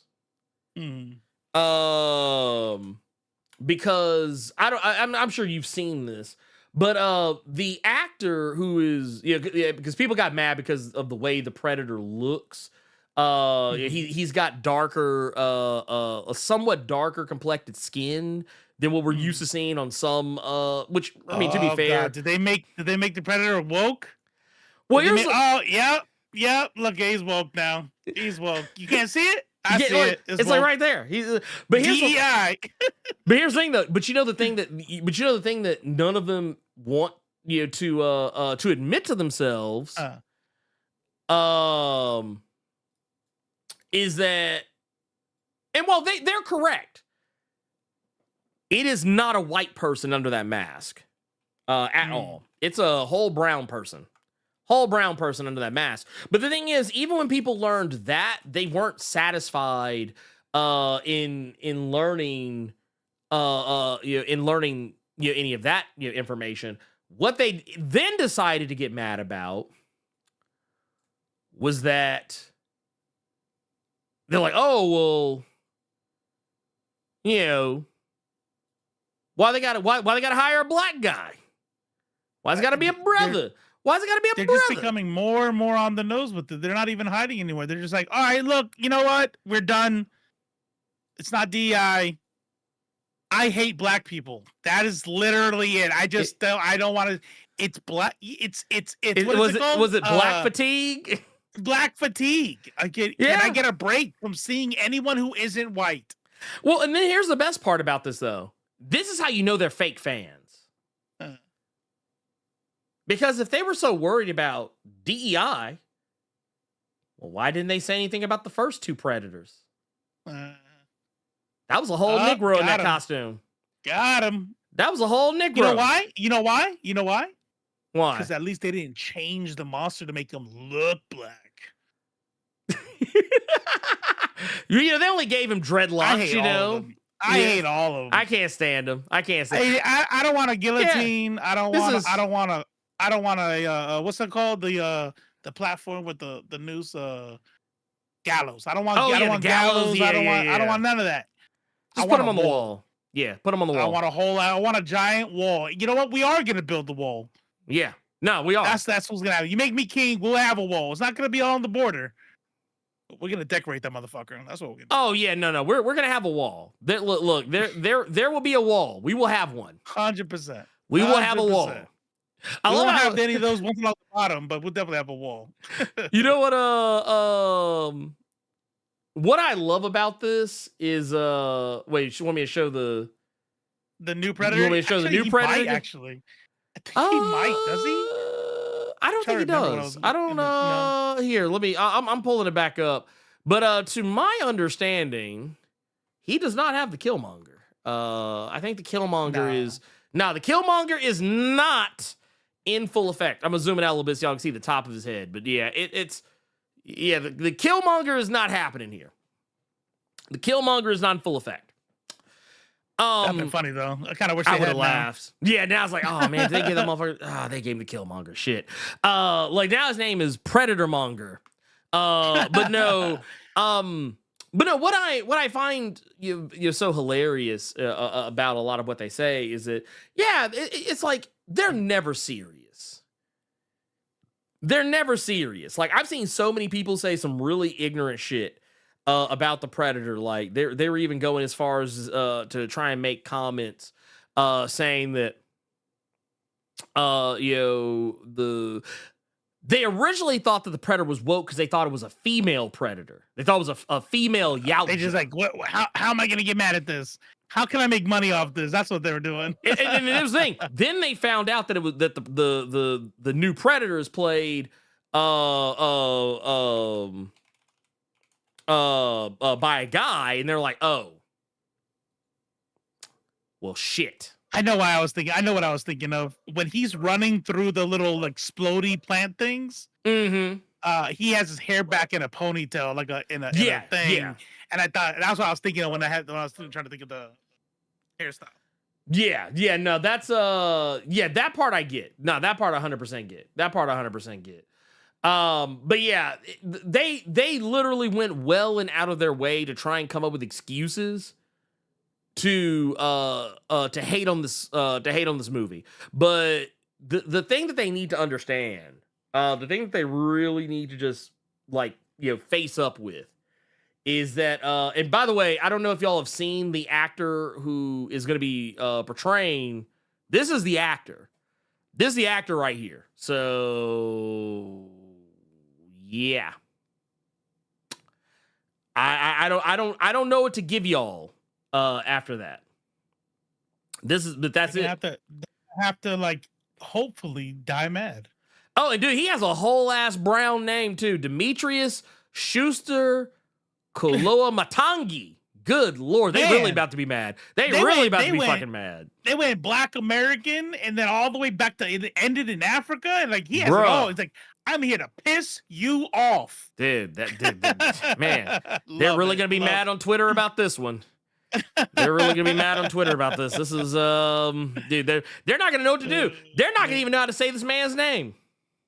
Nah. They're not even gonna know. What does Tyrone Magnus think? Oh, I'm sure he thinks it's woke. You know what? I tell you what. Here, I tell you what. This is what we're gonna do. We're actually gonna take a moment. We're gonna cut over. I'm actually gonna pull this up here. Let me pull this up on his. I'm gonna pull this up on his channel. I actually got a video because he did actually do a reaction to that trailer. We're gonna go ahead and watch it. Here it is. It's woke. There you go. There it is. There it is. There it is. Yeah. Tyrone Magnus has spoken.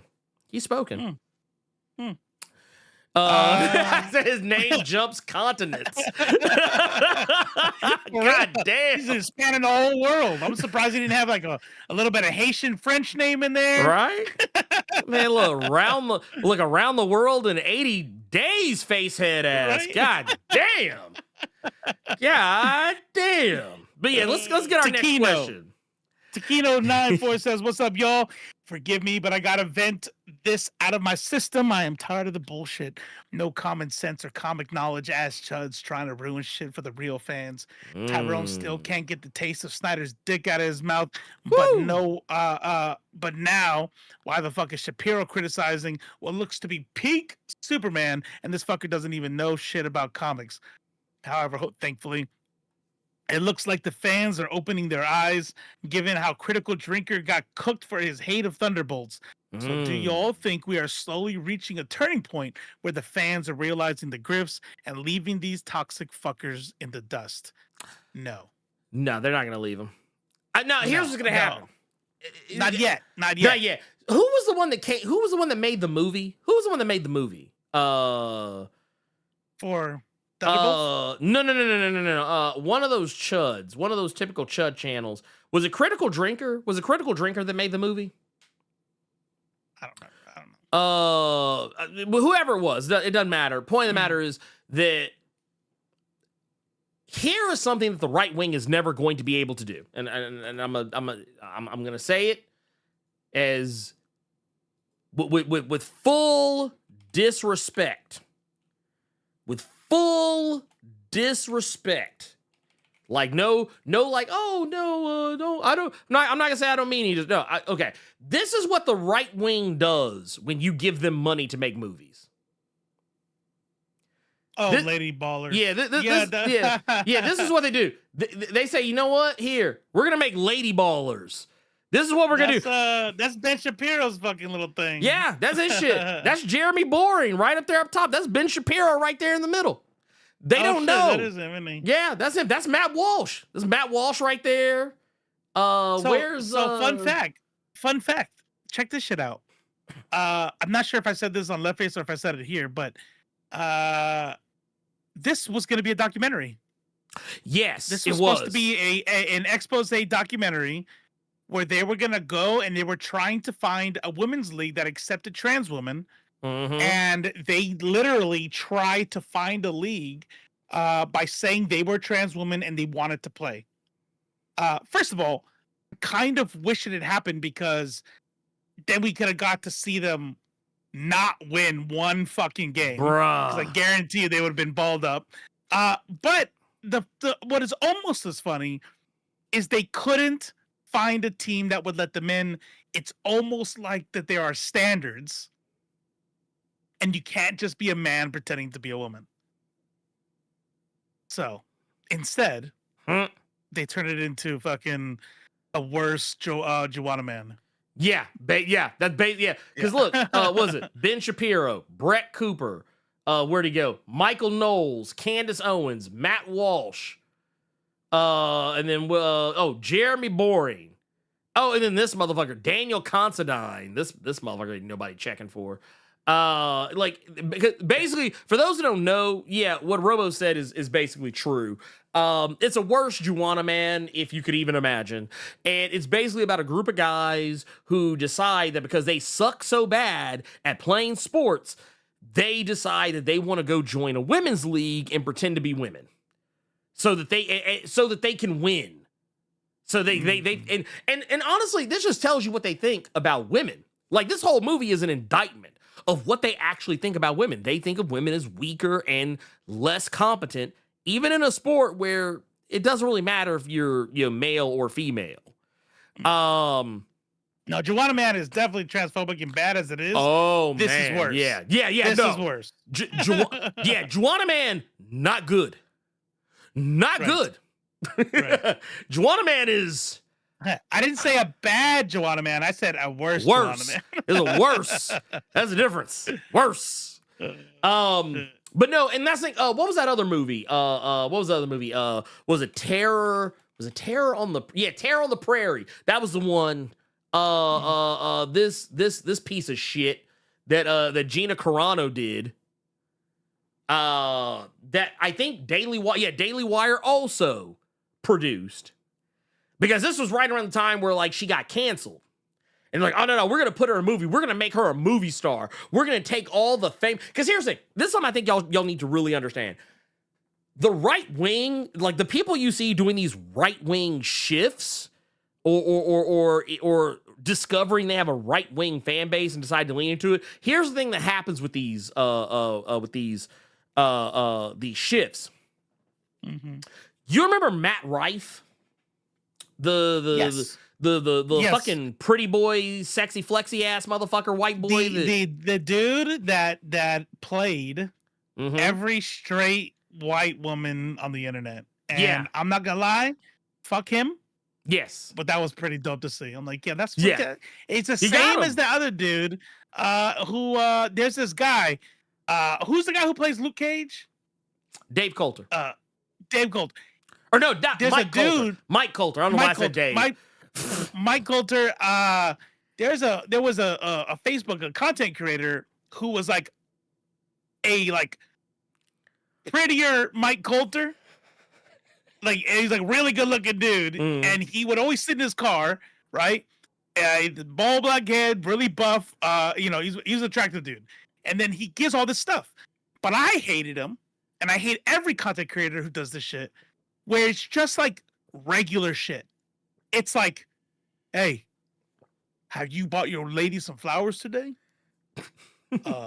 If you haven't, then don't. And then, oh my God, oh yeah, men need to be listening to you. I'm like, so it's like, hey, women are human, and it's like, this kid, he said, be nice to women. He got like fucking 1 million likes and shit, right? Dude, end up was a whole ass fuckboy, cheated on his wife, Mr. God, his first God in your marriage, first blah blah blah. Turned out to be a whole piece of shit and a liar. It was fucking somebody else on the side. Dude, so yeah, every anyways, time, yeah, every time. Well, no, I just want to say, these people, they think when they have a fan base, because Matt Rife even said as much. He said he was tired of women being his fans. He was tired of only seeing women in his shows. So what did he do? Derek Jackson. Yep. Yep. No, it was Derek Jackson. That's what it was. Yep. Oh, that guy. Gotcha. But no, but this other dude, he was like, yeah. He said he turns to leave because he wants to attract men. Yeah. But here's the thing. The type of humor you're using to do that is humor that's alienating the fan base you already got. So you you gained new fans, but you lost all your old ones. So you're basically back to square one. Now you ain't got no female fans. And those are the motherfuckers who are actually spending money on him. Somebody should have taught him. The right wing doesn't spend money like that. You gotta live in the house that you built. Dude, talk to him. That's classic Robo right there. That's classic Robo right there. Here's the thing. Here's the thing I keep telling these folks. We need to normalize the notion that a right-wing pivot does not necessarily mean you're getting more money.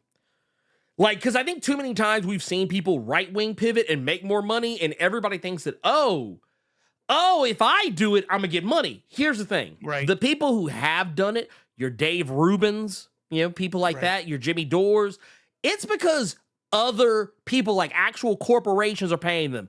It's not regular ass people who made them rich. Mm-hmm. It's corporations, like other entities, other like publishing houses and things of that nature that made them rich. Mm-hmm. It wasn't because, I made a right-wing pivot, so now all my fans are right-wing, and right-wing, like normie, regular, everyday, average Joe right-wingers spend lots of money. No, that's not true.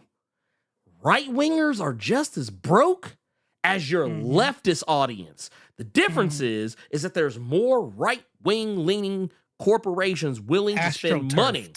Yes, they are willing to astroturf your ass and make you look like you're somebody so you will be treated as though you're somebody. Because Dave Rubin, one of the dumbest motherfuckers I think has ever been put on this earth. And yet somehow people take him seriously. But why? Because he's been astroturfed for you to believe that he is someone whose opinion you should take seriously if you are, in fact, stupid enough to believe something like that. You listen to Dave Rubin talk and you immediately know this dude is not serious. But like, so when Gina Carano, when she made that pivot to the right wing, she thought that she was going to go triple platinum. But instead, she went double plastic. She went double plastic is what happened. The movie only made $800. Made $800. Yeah. I don't know what else to say to that. Like that, like there's nothing else. Like why? Why are we doing this? Why are we making these movies? Also, I'm pretty sure that doesn't include how much money he fleeced off of them to behind the paywall of Daily Wire. Well, yeah, that too. And they wanted, and that's what they wanted. They're like, no. You know what? You don't need to see it in the movies. Just come see it over here. They gave him money. They gave him monies. Oh, and I want to point out, every time they put one of those movies on Daily Wire, like Lady Ballers and so on and so forth, they were charging like $70-something for people to watch it. And they watch it because they have convinced that crowd that doing that is what and they're already primed for it. And this is why I think that like a lot of the left, they don't like, should we be propping up and funding these projects that we want to see grow to be able to combat that voice? Absolutely. But it should be done in a way that's like, do you believe in it? Is this actually something that you want to see? For them, they've already been primed by that conservative evangelical, hey, give money to God. If you don't give money to God, you're a piece of shit. And also, by the way, what I'm teaching is trying to help this country. So if you don't give money to me, you're a piece of shit. And they're like, yeah, I got to pay the $70 because this is if we don't get this money, if this movie out, if they don't keep making movies like this, my son is going to hell. And there's no version of that on the left, No, because we don't. And even though technically, I think they're trying to do it now with Brian Tyler Cohen. Yeah, because that whole was the whole Joe Rogan of the left thing. That was kind of going around. Apparently, it's supposed to be Brian Tyler Cohen now, which, don't get me wrong, he's a nice enough guy, but like that motherfucker is a whole liberal, and I'm good on that. I'm super straight on that. He also, I'm not gonna lie, for as much as I like him, I hate his fucking videos a lot of the time. Like that motherfucker. They talk about the lawyer thing. Brian Tyler Cohen. He's the one who's always in the business suit and kind of soft spoken. He's found his audience, but that shit puts me to sleep every time. Like, well, I don't know. My problem with him is like he does the same thing that other leftists do, and I kind of wish we would get away from this meta. So and so melts down. So and so gets destroyed. Or it's always something that makes you think that the worst possible thing has happened to somebody that you are really hoping is going to happen, but really it's not. It's like literally, Trump's worst nightmare. You know who does do that, and they've blown the fuck up? Who's that? Midas Touch. Midas Touch is actually slick. Well, okay, I'm gonna tell you where they failed. They're good at getting normies with it. I don't watch them anymore as a result of it. I'm happy for them. I'm happy for them that they've like created the ecosystem and filled in that gap that the Young Turks left. But I do not watch their content anymore because it's just so cringe. It is so fucking cringe. I'm just like, nah, man. I'm just gonna stick to I'll just watch Majority Report with Sam Ceder and Emma Vigeland. I'm not. That's all you need. You don't need any other show. Get you some FD Signifier. Sam Ceder with Emma Vigeland. Give me Olay and Friends. Yeah, Olay and Friends for sure. But I would rather you watch Intellectual. Well, yeah. If you want to be informed, I would say if you want to be Khadijah informed, Mbawe. Yeah, there you go. That get with them. Yes. But like, if you want somebody to give you the news. You want to get somebody to give you the news. They're not here to play no jokes. They're not here to fucking be silly on Maine. Democracy Now. Yeah, like you want get you somebody who's got some goddamn sense, and get you some people who actually know the issues, because it's why I exclusively watch Majority Report as much as I do. Is because while Sam's not necessarily the news, motherfucker's well read on everything just about. Like even when people call in. That motherfucker can basically hold up his end on anything just about. And Emma Vigeland can too. Like they actually they don't do the fluff and the puff. They actually just just real shit. I mean, sometimes they do some Sam goofy Ceder stuff, doesn't allow himself to get trapped. And he doesn't feel like he has to know everything. No. Like when someone that gives him that fucking bullshit on do you don't know what dialectical materialism is? Oh, that fucking and Tim Pool bullshit? Yeah. And then some Cedar's like, no, I don't. But that's not what we're talking about. And it's like, anybody else that's like a trip up, I'm like, oh, fuck, I should know about this. I feel like an idiot. And then you look stupid, and then boom, that's the point. But he won't let you do that. He's like, no. Shut the fuck up. That's not what he's like, that's not what we came here for. He's like, that's not what we came here for. Yeah, get the fuck away from that shit. All right. We got another one here. This from Sean says, hi, Ernie and Robo. What do you guys think of the racist Michael Rooker Native American casting in Peacemaker? And by the way, not a character from the comics. And Ernie, since you dug Jane Remover, I recommend Jane's side project, which is Daria Core by Leroy. Also, Jane's also James does a ton of remixes. Oh, this is music. Gotcha. Okay, Yeah, this is talking about the music stuff. So here's the thing.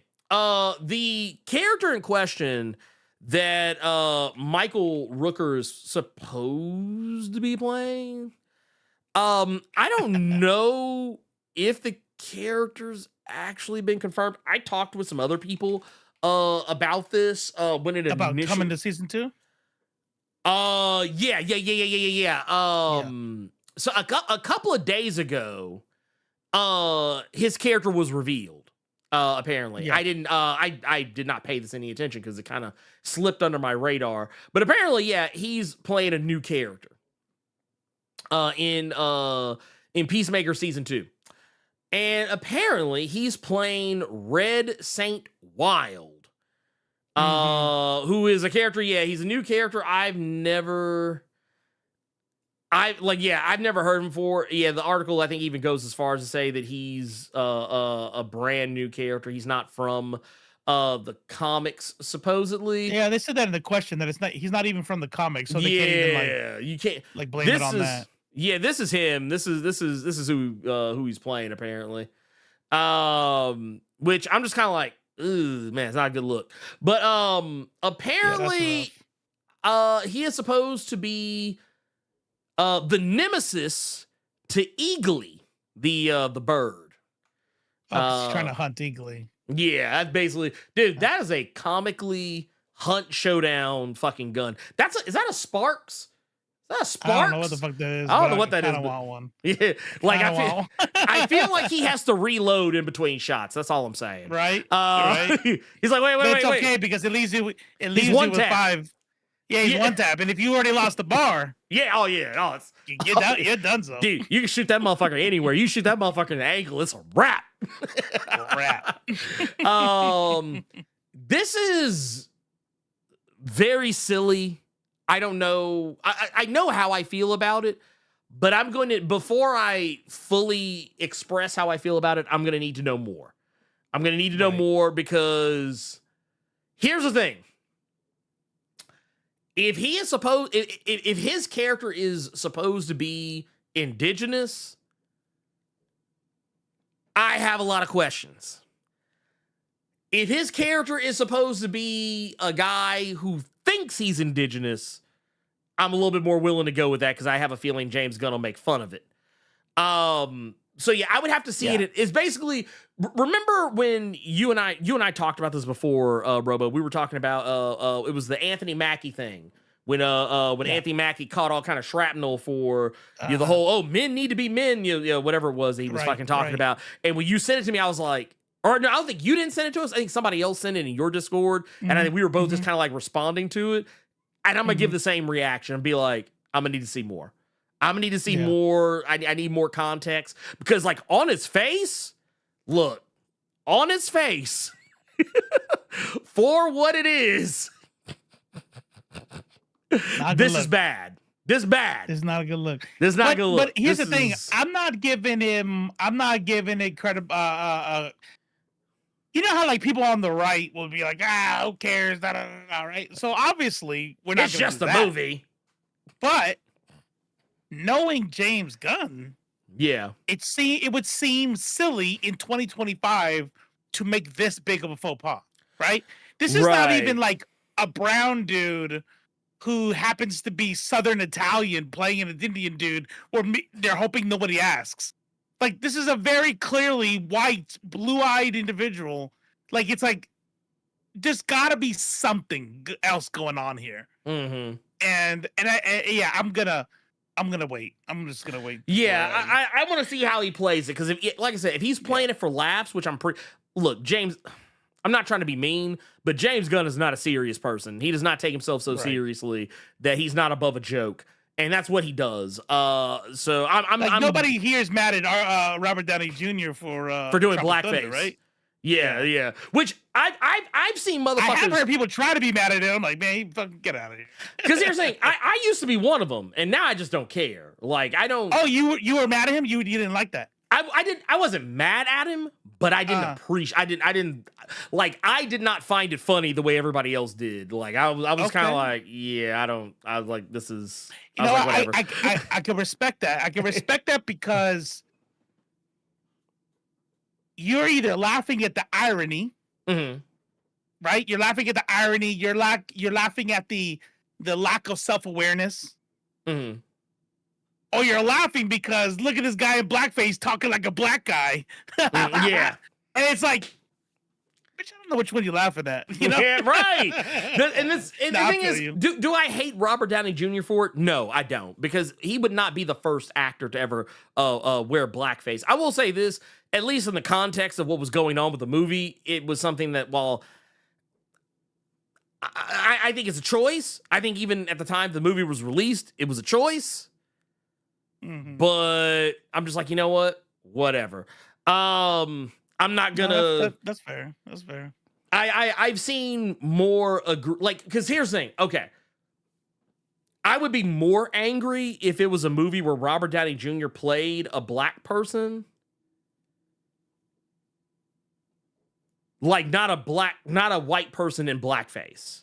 Like if there was a movie and in the script, Robert Downey Jr. is playing a black person, but they just chose to instead hire a black person. They hired Robert Downey Jr., put him in blackface. I'd be way more. I'd be undeniably pissed off. We definitely wouldn't have an Iron Man. I'll tell you that right now. No, he would not be. We'd have somebody who'd be like, man, I wish that. I feel like there's somebody who could have done this better. Yeah, right. Yeah, you would not be getting Avengers Doomsday. Let's put it like that. No. Now with Robert Downey Jr. in that motherfucker. Let's put worth a goddamn. But no, I'm not. And here's the thing. I'm also not going to say, hey, you have to be mad at Robert Downey Jr. You have to hate it. You're not allowed to laugh at the jokes. No, laugh at the jokes. I think some of them are loosely funny. I honestly, I think the memes about the movie are more funny than the movie itself. I, generally speaking, do not find anything with Ben Stiller in it the least bit fucking hilarious.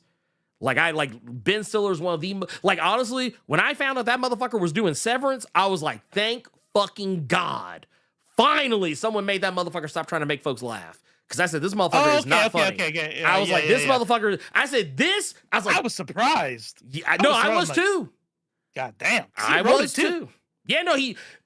And I was like, this guy's a genius. I should not have been surprised because how many times have we been shown that comedic actors usually make really good dramatic actors and writers and directors? I should not have been surprised by it, but because it was Ben Stiller and because I think he is so fucking unfunny. He is.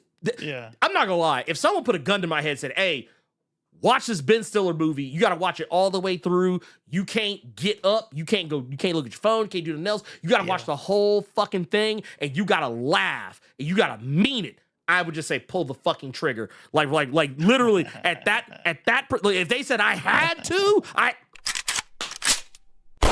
go ahead, just do it. Yeah, take me out the game. Take me. And here's the thing, Adam Sandler too. I do not find Adam Sandler funny. That I don't get it. Depends. For that one, it depends. I do like him in The Wedding Singer, but not because I think he's hilarious. I just think it's a good movie.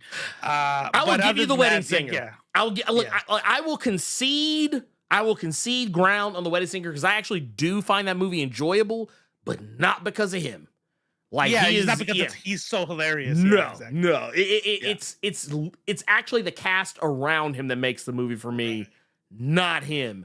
But yeah, it's just there are some people that are just so painfully unfunny to me that I'm just like, oh God.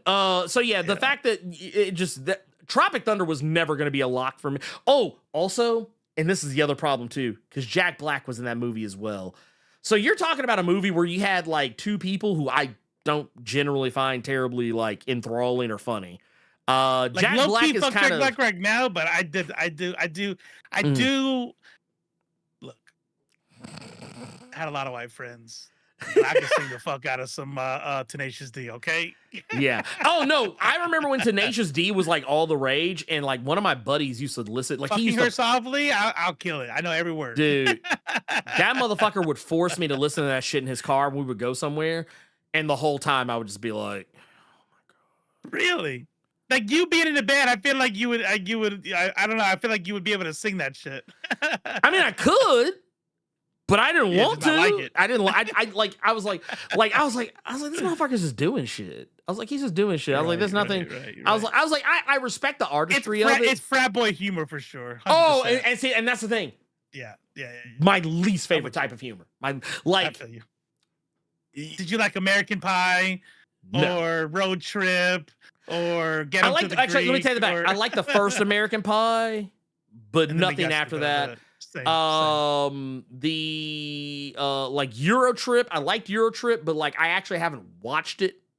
Yeah, it was good for like, when it came out, haha, and then that's it. Right. That, yeah. And that's kind of where I want to leave it. I kind of just want, I kind of want to leave it there. Yeah. So yeah, the titties in the tub was a nice scene, but I got a pretty good memory. Yeah, and you know what? I can always just say, hey, look, titties in the tub scene, Euro Trip on Google, and be like, oh, there they are. That's it. Boom, right there. There you go. I don't got to watch this shit again. Last question from Gearless Moda. So I'm the president of my HOA, so I guess you two would not like me much, huh? So there's a difference, though. There's a difference. Nah, you good. I don't live in your HOA because maybe you could make a difference. Maybe you could destroy it from the inside. Yeah, see, you know what? I'm willing to, you know what? I think that, here's the thing. I think Gearless would, I think he'd handle that shit differently. I think he would, I would expect he would be firm but fair. Like it wouldn't be like one of those like I wouldn't see him like coming out, like within 2 days of you cutting the lawn and being like, looks like you didn't cut this lawn. So that's my question. That's my question. That's my question for Gearless Mode. I actually have to withhold my answer because the question is here's a word problem for you. There you go. It rained on Saturday, Sunday, and Monday. The grass is wet as fuck, stays wet. If my grass needs to be mowed on Wednesday, do you send me a letter reminding me that if I that I could be fined? That's how we know. Because that's what my HOA did to me. And I wrote him back. I'm like, it rained 2 days ago for 3 days straight. I appreciate you reminding me. Thank you. Fucking bruh. Hold on, wait a minute. This is one right here. For me, look, I'm gonna live and let live because look, we actually have people who come and cut our shit anyway, so we're good. I will say this though, because I'm over saying, man, I ain't cutting shit. But no, we have neighbors who are really shitty about their garbage. So we always wind up with shit in our yard from our neighbors, which, man, I'm not gonna lie. Wait, say what? Huh?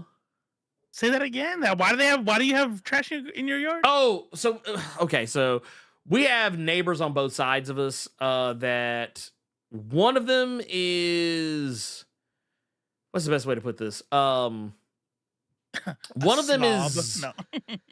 Well, they're older, a little. Is okay. infirmed the word that I would want to use? I don't know. Okay. Basically, so they're disabled. You got one that's disabled, and his people don't come around as often to take care of him and take care of shit. So sometimes their yard will look like fucking Jurassic Park sometimes next to us.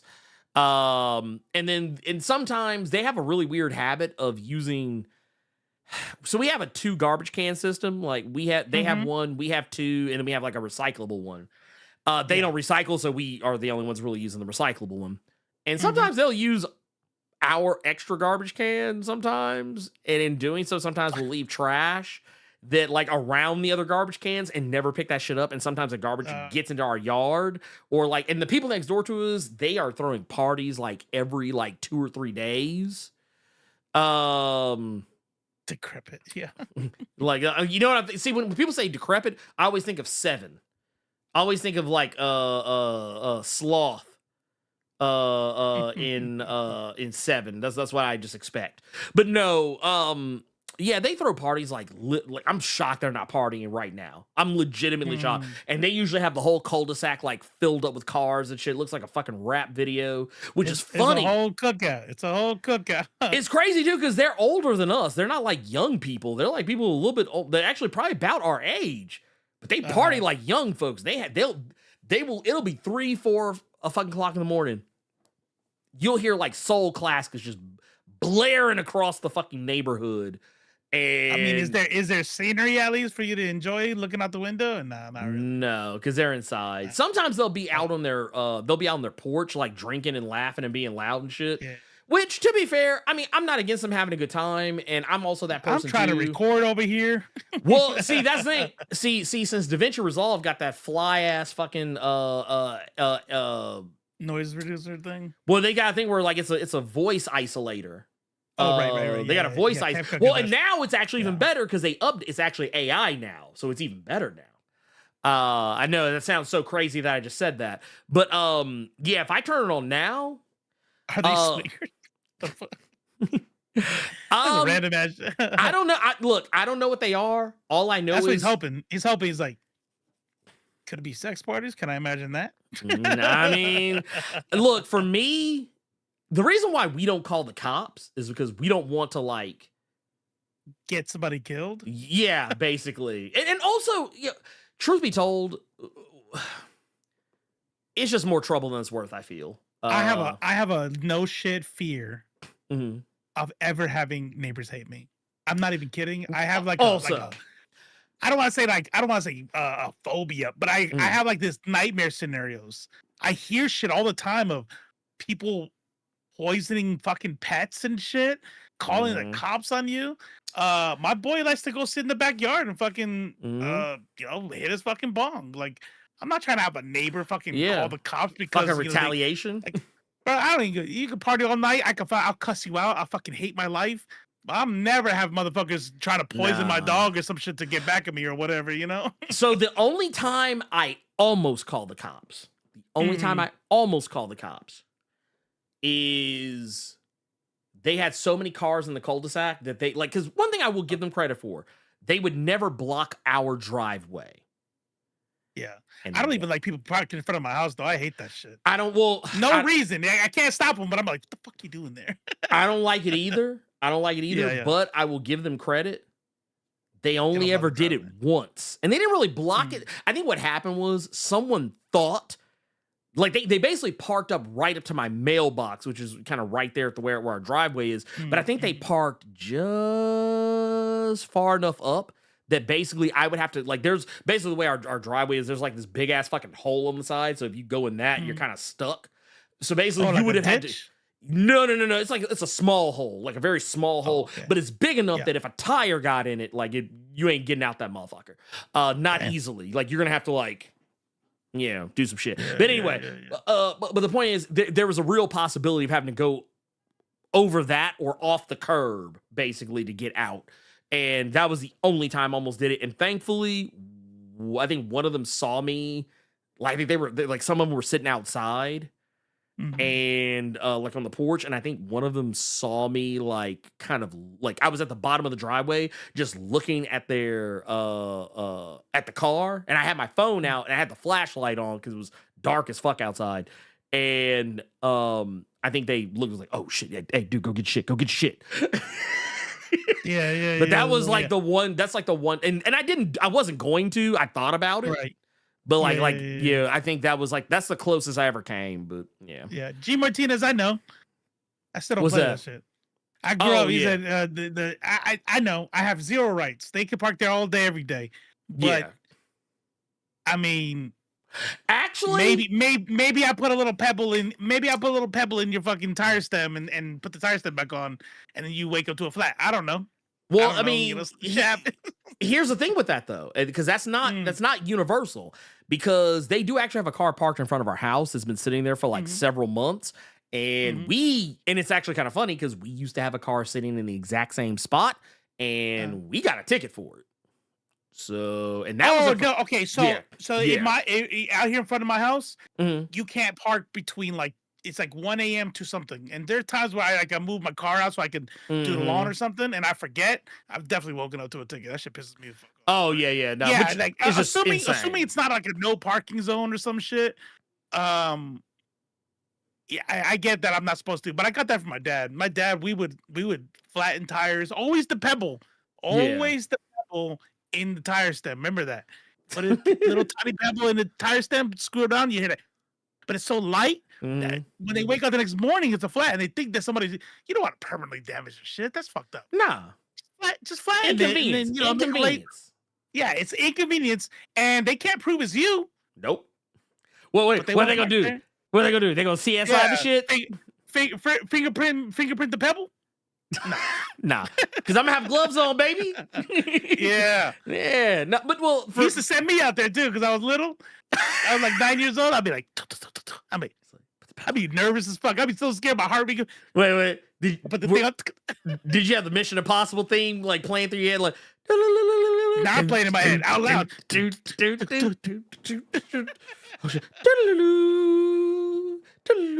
my dad in San Diego, that was in Jacksonville. That was in Jacksonville. My dad, we were in San Diego. The car kept parking in front of the house, and he told somebody like, "Hey, I gotta park my truck here," and that person was a dick and was like, "This is public parking. Pretty much go fuck yourself." My dad's fucking wild. I don't know how he didn't go to jail. It was a convertible. And he filled that fucking shit up with like fucking potting soil. He had bags of potting soil, and he dumped all the fucking dirt inside the thing. We went inside. Jesus. And then they came back. They come knocking on the door, and that was like, "Oh shit! Oh man, yeah, that wasn't us. I don't know what the fuck happened to your car." God damn. I don't know what the statutes of limitations are off on that though. Yeah, I think you're good. I think you're safe. We got another one here. This is from Vandolph the Black for the $2 super chat. It says Anthony Hopkins, The Human Stain. That's all. I have never seen that movie. I guess I should watch it. Does he play an indigenous person? Because that's when that came up. Maybe. Let me see. He plays a man named Coleman Silk. That's crazy. I don't know. Who's that? Who's he acting with? Nicole Kidman. Yes, him and Nicole Kidman and Gary Sinise, Ed Harris. Got kind of baller not for cast. Obvious reasons, but there's something about Nicole Kidman. Yeah, like she's S tier to me, but I know she's not thick. I know she's like. There's some things about her. Sometimes I see her, she's basic, but then I don't know. She's got a way about her that I'm just like. It's like, oh, okay, all right, I see you. I remember, dude. She used to be the it girl. Like you. Yeah, in her prime, yeah, I definitely in her prime, like without question. Yeah. Nowadays, I have a lot of questions just because, like, she kind of like. Let me see what she looks like. Let's see. Like, well, it's just like you can tell there's like some work that's been done. Like you can tell there's probably been some. There might have been a little. Oh yeah. No, definitely. Yeah. Not like today. Yeah, not today. Not today. Back then, for sure. Wait, what was her? What was her name in Batman Forever? Chase. That wasn't that her name? Catwoman. Chase Meridian. That was her name. That was her name in Batman Forever. Chase Meridian. Yeah, Chase Meridian used to be able to get it, dude. Chase. This is not real. That's not real. That can't be real. What? No, that's a face app. Never mind. Oh, I was about to say, like, God damn. Wait, somebody said, I saw somebody post this the other day. Someone said, like, hey, I forget exactly how they worded it, but someone, like, basically took a picture. It was supposed to be from, like, right after Nicole Kidman got out of the, Michelle Pfeiffer, you right, Elite. My bad. Oh God, it was like right after the divorce was finalized. How she walked up out of the courtroom, how she walked up out of there like this, and I was like, oh man, I can't unsee that shit. I was like, when a motherfucker walk up out, all right, B tier at least. That guy, B tier. I mean, my bad. Look. Nicole Kidman is like, hey, I stuck my in crazy. That's what that is. That's hear me. I'm sorry. Hey, let's watch this. Let's watch this indie game. Yeah. We're gonna watch the indie game recommendation. This is actually one that I've had on my mind lately. I was thinking about. I want to get the Precinct first, just because I want to be problematic. But yeah, this is another one that I'll definitely be keeping an eye out for. But yeah, let's get ready for the Elite X1 indie game recommendation. What's up, Nerds Culture fam? It's the Elite X1. This week's indie game is probably my most unique recommendation so far. Today we're talking about Keep Driving, developed by the two-man team at YCJY Games. What you're seeing looks like a simple pixel art indie game, but in reality, Keep Driving is one of the most involved roguelike RPGs of 2025. It's an early 2000s nostalgia-drenched road trip simulator with a lot under its proverbial hood. The story has you taking a road trip to meet up with friends at a big concert. Of course, it's not a road trip if things go 100% as planned. And they don't. You'll start out picking your character's nuances, such as job or lack thereof, and relationship with their parents. Then you'll select your vehicle and what items to bring along for the trip. Trust me, all of these choices matter in a way that I can only describe as the most based difficulty slider I've ever seen in a game. While the actual driving in Keep Driving is fairly simplistic, the RPG elements is where the game hits a home run. As you drive the various branching roads town to town, you have options to buy food, gas, car part upgrades, take side quests, pick up hitchhikers, and even work jobs for extra cash. Inventory management of your trunk space then becomes a factor, and planning ahead preps you for the game's road events. Road events are the game's version of turn-based battles. These road events range from things like tailgaters, cyclists, kids playing in the road, biker gangs, cops, farm vehicles, and many other real-life annoyances that most drivers have experienced. You'll need to use your unlocked skills items from your glove box, or even the unique skills that each hitchhiker you can have riding along to defend against these attacks. Many times, you may have to make sacrifices just so your road trip continues long enough to reach the next town. Make no mistake, I could go on and on about Keep Driving. For anyone who's ever been on road trips, this just hits all the vibes with a smartly designed inventory system matched with meaningful car upgrades, character skill trees, and the amazing soundtrack.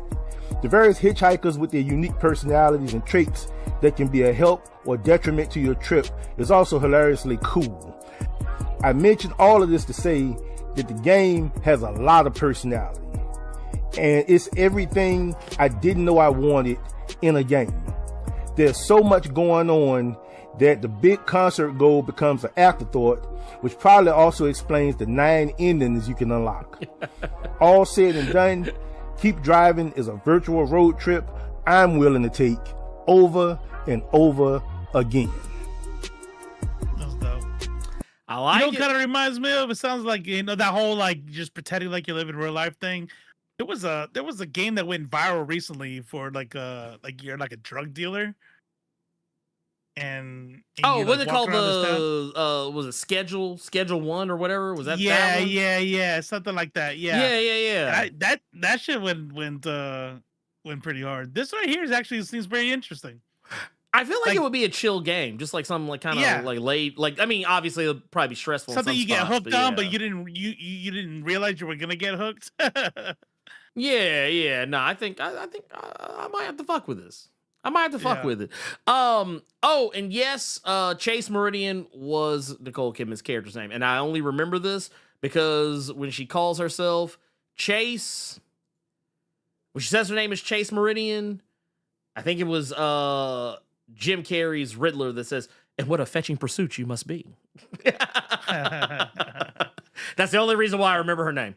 But yes, that said, what about this? There was another question we had in there. I feel like we skipped was from Flominum. It was in there from the 14th. Was that one we answered before? I don't remember. It's like right above Qdoma's. It's new to me. So yeah. No, I think I started in the wrong one. Yeah. What's good, homies? What's a funny story that gets you all laughing? Mine is the backstory for Marvin Gaye's Gotta Give It Up. Turns out he made the story as a contractual obligation.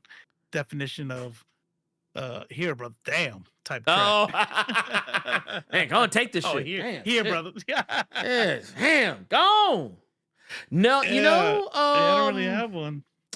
Not with music, but I do find it interesting that I do have something kind of similar just in terms of what I had learned. Like fun fact type thing? Yeah, like kind of fun factoid type shit. There's always those. And sometimes they're cool, sometimes they're, whatever. But the fact that a lot of the I think this is actually all public knowledge probably by now, but a lot of the movies that got made based off of Mark Millar properties, they were originally pitched as movies before they became comics. So like Wanted, Kick-Ass, movies like that, they were originally supposed to be films, but Hollywood had passed on those properties. So Mark Millar would go back, retool it, make it a comic, and then the comic would get really popular. And then all of a sudden they're trying to make a movie out of it, and they end up making very bad movies out of it. Or at least I will say in the case, Kick-Ass 1 is cool. 2, I actually like 2 just fine. I take that back. It's what it is. But what do they call them? They call them like IP farms or some shit? Yeah, IP farming and whatnot, yeah. And honestly, that happens more often than you would think. A lot of there's actually quite a few comics that that are really popular now that actually were originally supposed to be movie scripts that just got passed on. And they ended up just becoming a comic because making a comic is infinitely cheaper than making a movie. So, and also if it gets popular, then somebody will pick it up. Oh.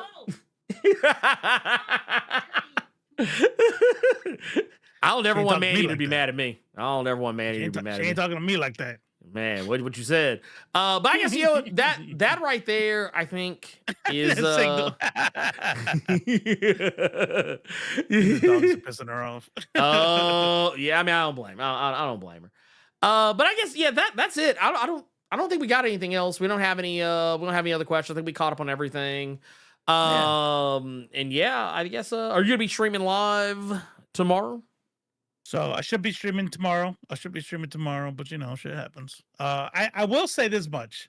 I've decided that if I don't stream on a day, I'm not gonna try to do makeup days because then I get behind on your editing, and then I just think if I don't make it on a Monday, I'll see y'all on Thursday. You know what I'm saying? No, but I do plan to stream tomorrow. Yes. He's like, well, I mean, it's gonna happen. Yeah, gonna happen. Yeah. Also, check out leftface.tv. Do it. Not like, oh wait, John, you said some. He had a question. I just saw it real quick. Where's the fucking chat box? Yeah, that's the question. Where to go? I was gonna say something. John Stewart, Grandpa Sue. Are we still getting a visit from Alyssa? That's what it was. So the shit that she's going through. Her lawyer said that they want her to chill out. Yeah. So they want to wait for like the lawsuit to go through, and then when she's in a good place to be able to like talk about it legally, then she'll come on. But she had to back out. Yeah, it was sad. It made me a little sad. I guess, with everything that that she's going through, I mean, I understood it. So I mean, it is what it is at that point. You can't that's one of those you can be like, well, just got to roll with it. Because, when you're in the middle of a lawsuit, sometimes there's a certain shit that it's just not advisable that you do. Right. Especially, and the reason most people never think about is not so much because you might say something that could be used against you, but that a case could be, especially in this type of a case, a case could be made that, well, must not be that big a deal because you're like doing podcasts and live stream appearances as a result of yada. So I mean, technically you're making money, you're profiting, whatever. Yeah, that's the main thing. But that said, I guess the only thing I really have to say is that keep your eyes peeled. I'll let you guys know when this drops, but I recently had the pleasure of being on the Who Would Win podcast. where I got to plead my case. That question. I do, but I actually had fun with this one. You hate that question. That's good. That's good. I did actually have fun with this. I'm glad they got to get you to actually enjoy that question.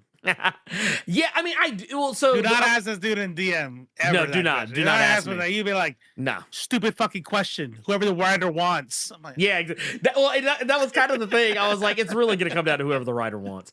But no, it was because it was fun, and one of the guys that was on there with me is a former wrestler, so the way that he would kind of present his case wasn't a very wrestler style. It was like it was basically like it was almost like I was sitting in the ring with someone and we were cutting a promo back and forth on each other. That's basically what it was.